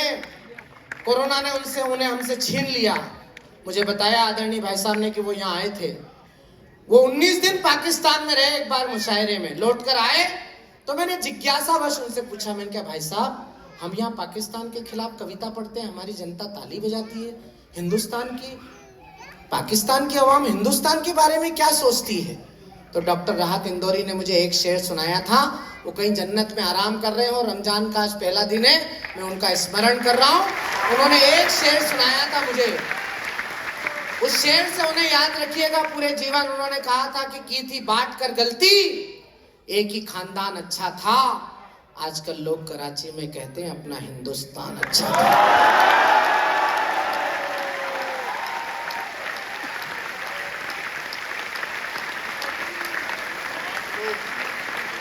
मैं 4 पंक्तियां पढ़ रहा हूं कि तोड़ के गए, छोड़ के गए थे, दिल तोड़ के गए थे, तुम मालिक नहीं हो, वहां सिर्फ मजदूर हो। 2 बार की पिटाई भूल गए प्यारे भाई, एटम से अगड़े हो बड़े मगरूर हो। चाइना अमेरिका की चाल में फंसे रहे हो, चाइना अमेरिका की चाल में फंसे रहे हो। दोगले पड़ोसी बने भाइयों से दूर हो, और मांगने से मिला है न मिलेगा ये कश्मीर, मांगने से मिला है न मिलेगा ये कश्मीर, मांगने से मिला है न मिलेगा ये कश्मीर। देखो आज आटा मांगने को मजबूर हो।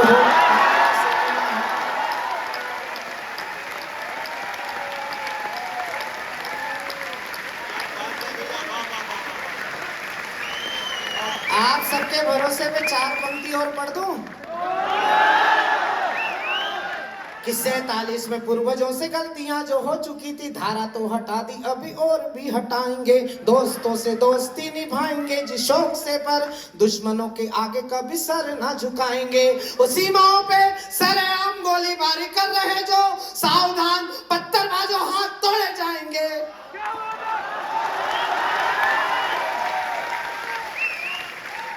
ताली वाली पंक्ति ये नहीं है, अब जो पंक्ति आ रही है उस पर भरपूर समर्थन करना कि 47 में पूर्वजों से गलतियां जो हो चुकी थी, धारा तो हटा दी अभी और भी हटाएंगे। दोस्तों से दोस्ती निभाएंगे जिस शौक से, पर दुश्मनों के आगे कभी सर ना झुकाएंगे। सीमाओं पे सरेआम गोलीबारी कर रहे थे, सावधान पत्थरबाजों हाथ तोड़े जाएंगे।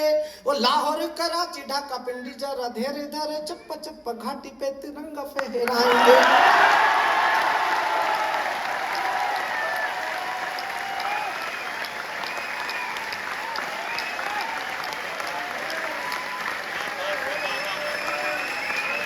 और हमारा हिंदुस्तान क्या है, हम कैसे लोग हैं और हमें कैसा होना चाहिए। अंतिम 4 पंक्तियां सुन लीजिए, फिर एक छोटी सी कविता आपको सुनाऊंगा और फिर मैं अपने बड़े भाई, मैं आज बहुत अभिभूत हूं। आज मेरी 35 साल की काव्य यात्रा में शायद मुझे पहली बार शाह साहब के सानिध्य में कविता पढ़ने का अवसर मिल रहा है। वो मेरे शहर में कई बार आए, मैंने उन्हें नीचे बैठकर आपकी तरह सुना। आज उनके चरणों में खड़े होकर एक संकल्प पढ़ रहा हूँ कि हिंदू हो तो हिंदू रहो, जय जय श्री राम कहो, मन की भावना। रुको रुको, इतनी जल्दी मत करो, मैं क्या कहना चाह रहा हूँ समझो। कोई हंसी नहीं कि तुमको लगता है कि फंसी गई। बिल्कुल सुनो तो सही जरा। कि हिंदू हो तो हिंदू रहो, जय जय श्री राम कहो, मन की भावनाओं का सम्मान होना चाहिए। हो मुसलमान दो अजान गूंजे आसमान, वतन परस्ती का मिजान होना चाहिए। वो सिख पंथी हो तो गुरु ग्रंथ को करो प्रणाम, गुरु गोविंद सिंह सी राष्ट्र भक्ति शान होनी चाहिए। पर वतन की आन बान शान पे कोई आँच हो तो दिल में सबसे पहले हिंदुस्तान होना चाहिए।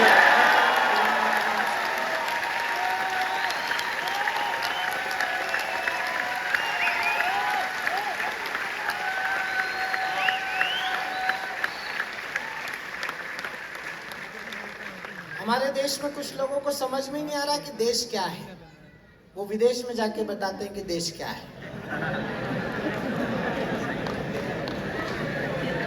मैं बता रहा हूं कि देश क्या है, और इन दो बड़े रचनाकार ये समृद्ध मंच की उपस्थिति में मैं आपको बता रहा हूं कि देश क्या है। अगर ऐसा हो तो फिर मुझे बताना कि देश ऐसा ही है। मैं 4 पंक्ति पढ़ रहा हूं, एक कविता शुरू कर रहा हूं। ये जो भैया मॉर्निंग वॉक पे निकले इन्हें बिठा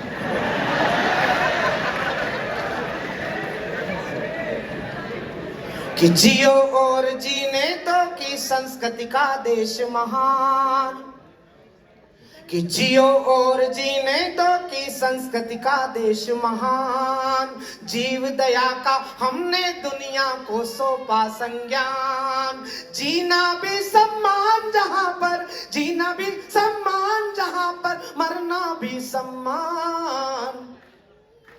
ये है हिंदुस्तान हमारा प्यारा हिंदुस्तान, ये है हिंदुस्तान हमारा प्यारा हिंदुस्तान। प्यारा हिंदुस्तान है जग में न्यारा हिंदुस्तान, न्यारा हिंदुस्तान है जहाँ से प्यारा हिंदुस्तान। पहला चित्र बना रहा हूँ कि आंसू से आंसू, खुशियों से खुशियां यहाँ उगी है।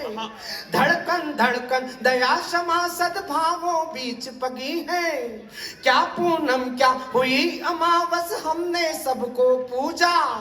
जीव दया से बढ़कर कोई धर्म नहीं है दूजा। देवतरा के कण कण में जा बसते हैं भगवान। ये है हिंदुस्तान हमारा प्यारा हिंदुस्तान, प्यारा हिंदुस्तान है जग में न्यारा हिंदुस्तान, न्यारा हिंदुस्तान है जहाँ से। और इस परिसर को ये पंक्तियां भेंट कर रहा हूं, और ऐसा हो तो फिर आपकी तालियां केवल रोपड़ नहीं दिल्ली के कानों तक पहुंचनी चाहिए। मैं बता रहा हूं कि हिंदुस्तान क्या है, कि ये है हिंदुस्तान हमारा प्यारा हिंदुस्तान। सर्वे भवन्तु सुखिन का हम पाठ पढ़ाते आए, और शांति के लिए धनुष पर बाण चढ़ाते आए। वस्तु और विषय अपनाया केवल जगत भलाई, प्राण गवा कर मान बढ़ाती पूजी हुई कलाई। प्राण गवा कर मान बढ़ाती पूजी हुई कलाई।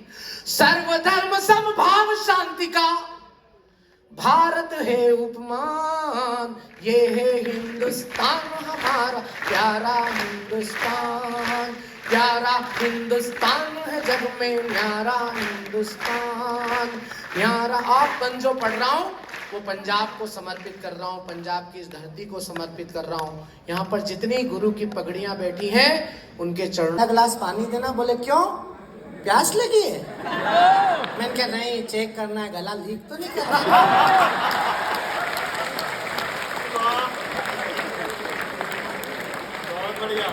हिंदुस्तान की पत्नी से कोई नहीं निपट सकता।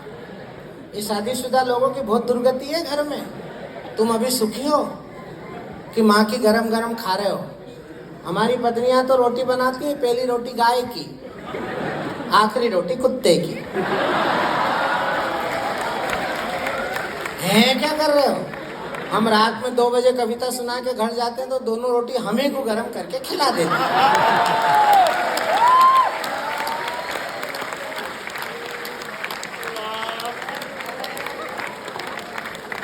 ताकि बेचारा पति गाय सरी की गर्दन डाले रहे। और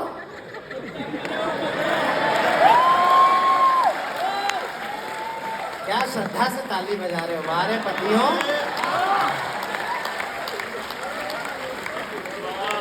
लेकिन अब एक बात गंभीर कहना चाहता हूं मैं। हिंदुस्तान की इसलिए मातृशक्ति को मातृशक्ति कहा गया है मित्रों कि हिंदुस्तान की मातृशक्ति का इतिहास उज्जवल है, वर्तमान भी उज्जवल है और भविष्य तो है ही उज्जवल। जब हमारी बेटियां पदक लेकर लौटती हैं विदेशों से तो हमारा सीना सच में 56 इंच का हो जाता है।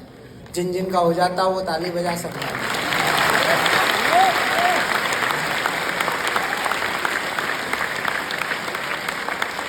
ये अभय निर्भीक ने सैनिक के घर की व्यथा सुनाई थी आपको।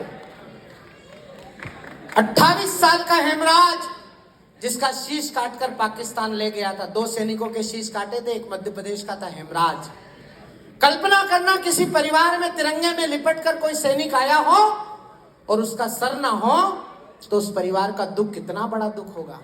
माता पिता बदहवास हैं, पत्नी 2 छोटे छोटे बच्चों के पास बिठाकर उस सिरकटी लाश के पास बैठकर विलाप कर रही है। लेकिन ये जितनी प्यारी मेरी छोटी बहनें यहाँ बैठी हैं, बेटियां बैठी हैं, इनमें की एक 18 साल की उस सैनिक की सबसे नौजवान बहन छोटी, उसने अपनी रोती हुई भाभी को जो समझाया वो हमारे खानदान के बड़े गीतकार देवेंद्र भदौरिया ने वो शब्द चित्र उतारा। वो चित्र आपके हृदय पर छाप कर अंतिम 4 पंक्तियां सुनाना चाहता हूं और अपनी प्यारी छोटी बहन आयुषी राखेचा को समर्पित करता हूं। उस 18 साल की नौजवान लड़की ने अपनी रोती हुई भाभी को समझाया कि दादी का दुलार भूला, मैया का ये प्यार भूला, मोतियों की माला मेरी आज तक न लाया है, होली के ये रंग दिवाली की उमंग भूला, राखी का त्योहार बार बार बिसराया है, भाभी मेरा भैया तो जन्म से भुलक्कड़ था, आज भी उसी आदत को दोहराया है, जाते समय मैया का आशीष लेना भूल गया, आते समय रणथल में शीश भूला। क्या बात है, जिंदाबाद, जिंदाबाद, वाह, वाह, वाह, वाह, वाह।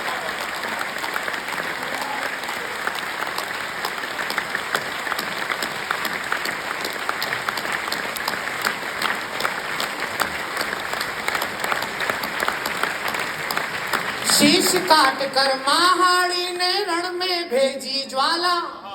इतिहास पढ़ना इस देश का, इससे गौरवशाली इतिहास दुनिया के पास नहीं है जो हमारे पास है। शीश काट कर महाड़ी ने रण में भेजी ज्वाला, मां पन्ना ने दीप बुझा राणा का वंश उजाला, सावित्री मां मीरा पद्मिनी की है अमर कहानी, बुंदेली मनु ने बेरी को याद दिला दी नानी, क्रांति कविता कीर्ति जगाती यहाँ सुभद्रा चौहान, ये है हिंदुस्तान हमारा प्यारा हिंदुस्तान, प्यारा हिंदुस्तान। एक साथ जरा सम्यक तालियां बजाइए कि जियो और जीने दो की संस्कृति का देश महान, जीव दया का हमने दुनिया को सौंपा संज्ञान, जीना भी सम्मान जहां पर, जीना भी सम्मान जहां पर, मरना भी सम्मान।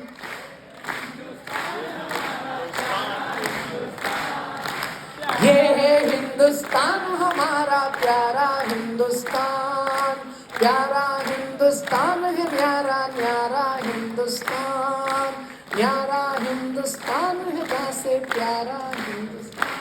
भारत माता की, भारत माता की। आइए मित्रों, इस कवि सम्मेलन को उस बाविकार, उस बड़े शायर के दयार पर हाजिर करना चाहते हैं जिनको सुनने के लिए आपने हम सबको बर्दाश्त कर लिया। एक भी व्यक्ति अगर उठेगा तो मुझे निराशा होगी, मुझे लगेगा कि मेरा संचालकीय कौशल कमजोर पड़ गया। मित्रों, जो शायर इस मंच पर बैठे हैं उन्होंने अपने जीवन के लगभग 50 वर्ष से ज्यादा, आधी सदी से ज्यादा उर्दू की शायरी को, हिंदी की कविता को भेंट की है।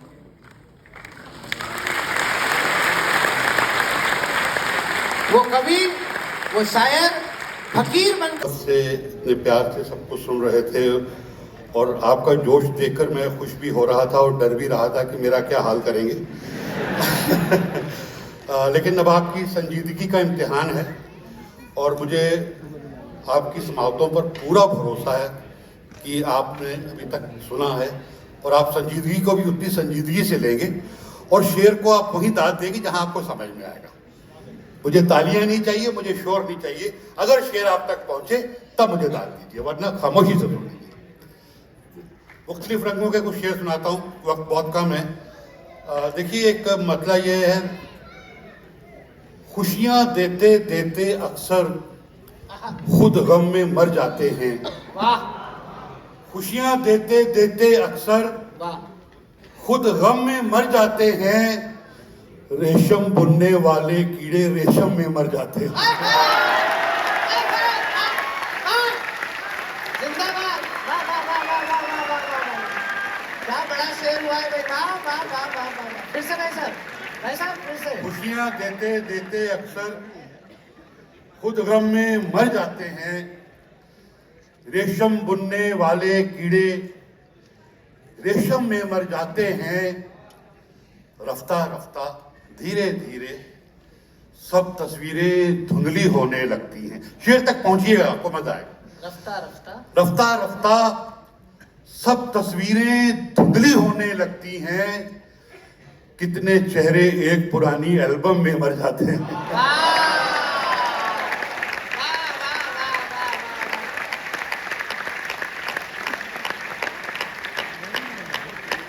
खुशियां देते देते अक्सर खुद गम में मर जाते हैं। रेशम बुनने वाले कीड़े रेशम में मर जाते हैं। रफ्ता रफ्ता सब तस्वीरें मुबहम होने लगती हैं। कितने चेहरे एक पुरानी एल्बम में मर जाते हैं। मैं कोई मुकम्मल गजल नहीं सुना रहा हूँ, इसलिए कि मुख्तलिफ रंगों के हर गजल के दो शेर सुनाता हूँ ताकि आपको अपने टेस्ट के हिसाब से उसका मजा ले लें। देखिए, एक लफ्ज है मुदावा, जिसका मतलब है इलाज। क्या बात है। वक्त के रहते कोई मुदावा कर सकता था। वक्त के रहते कोई मुदावा कर सकता था। जख्म भी नासूर नहीं था, भर सकता था। वक्त के रहते वाह। वक्त के रहते कोई मुदावा कर सकता था। जख्म भी नासूर नहीं था, भर सकता था। फिर से वही खामोशी है और तन्हाई है। फिर से बोलो। अरे ये नहीं क्या बात। जख्म भी नासूर नहीं था, भर सकता था। फिर से वही खामोशी है और तन्हाई है। दीवारों से कितनी बातें कर सकता था।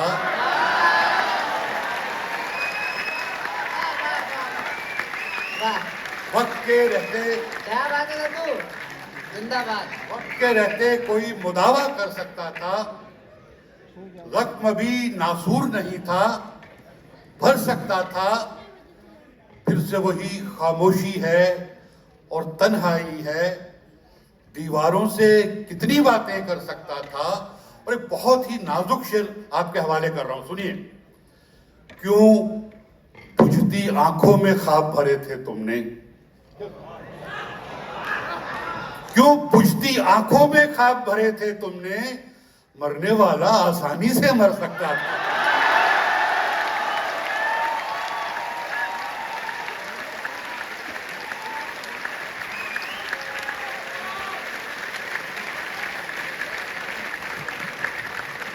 वक्त के रहते कोई मुदावा कर सकता था। जख्म भी नासूर नहीं था, भर सकता था। और क्यों बुझती आंखों में ख्वाब भरे थे तुमने। मरने वाला आसानी से मर सकता था। और एक मतलब और दो शेर और सुनिए कि आईने में पहले एक चेहरा हुआ करता था मैं।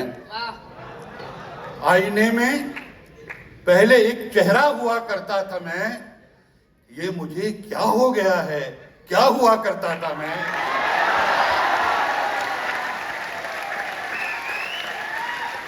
आईने में पहले एक चेहरा हुआ करता था मैं। ये मुझे क्या हो गया है, क्या हुआ करता था मैं। और प्यास की सूरत खड़ा हूं आज सबके सामने। प्यास की सूरत खड़ा हूं आज सबके सामने। कौन मानेगा कभी दरिया हुआ करता था।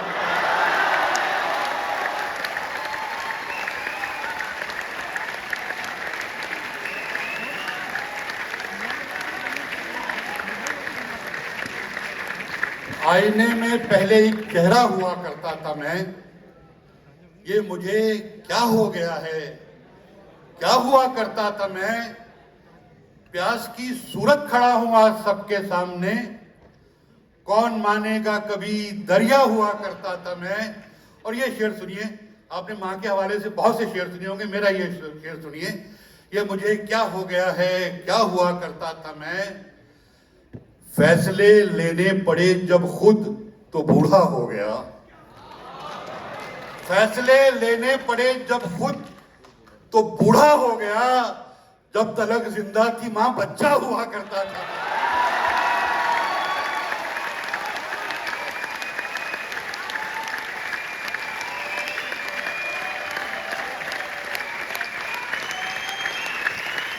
आईने में पहले एक चेहरा हुआ करता था मैं, ये मुझे क्या हो गया है, क्या हुआ करता था मैं, फैसले लेने पड़े जब खुद तो बूढ़ा हो गया, जब तलक जिंदा थी माँ बच्चा हुआ करता था मैं।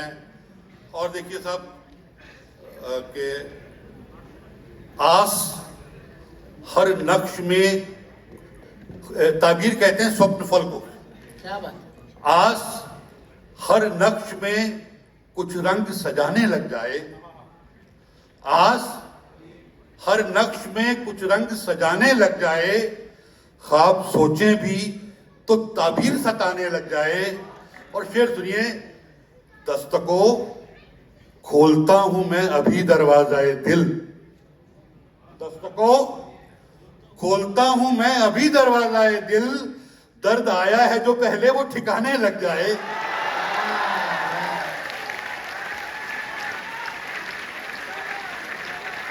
बड़ा काम हो गया, वाह वाह वाह वाह वाह। आस हर नक्श में कुछ रंग सजाने लग जाए, ख्वाब सोचें भी तो ताबीर सताने लग जाए, दस्तकों खोलता हूं मैं अभी दरवाज़ाए दिल, दर्द आया है जो पहले वो ठिकाने लग जाए। और ये शेर नौजवानों की नजर, क्योंकि सबने सुना है तो मैं भी सुनाता हूं कि अपनी मर्जी से पलटती तो नहीं है आंखें,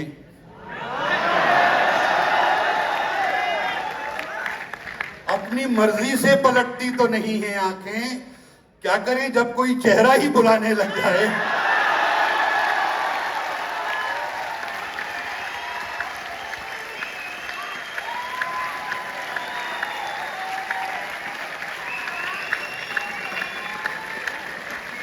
दस्तकों खोलता हूं मैं अभी दरवाज़ाए दिल, दर्द आया है जो पहले वो ठिकाने लग जाए, अपनी मर्जी से पलटती तो नहीं है आंखें, क्या करें जब कोई चेहरा ही बुलाने लग जाए। और सब शेर सुनिए कि क्या बुरा है तेरी सूरत सी कोई सूरत हो, क्या बुरा है तेरी सूरत सी कोई सूरत हो, दिल कहीं और अगर तेरे बहाने लग जाए।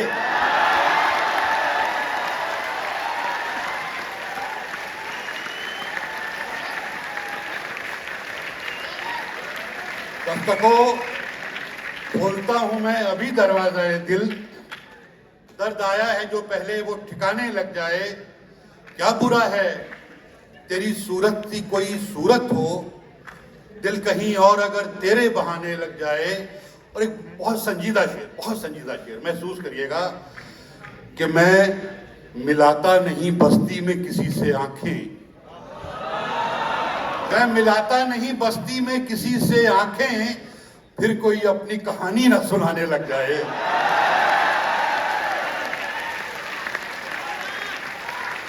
मैं मिलाता नहीं बस्ती में किसी से आंखें, फिर कोई अपनी कहानी ना सुनाने लग जाए। और आखिर में एक मेरी बहुत मशहूर गजल है, उसके कुछ शेर मैं सुना देता हूँ। एक शेर मेरा बहुत मशहूर हो गया, फिल्मों में भी आ गया, तो मैं वो शेर आप तक पहुंचा होगा कि बहुत दिनों से मेरे बामो दर का हिस्सा है, बहुत दिनों से मेरे बामो दर का हिस्सा है, मेरी तरह ये उदासी भी घर का हिस्सा है। फिर उसके बाद हवा और उसका रहमो करम, अभी तलक तो ये पत्ता शजर का हिस्सा है। और ये शेर, ये तेरा ताज नहीं है, हमारी पगड़ी है। ये तेरा ताज नहीं है, हमारी पगड़ी है। ये सर के साथ ही उतरेगी, सर का हिस्सा है।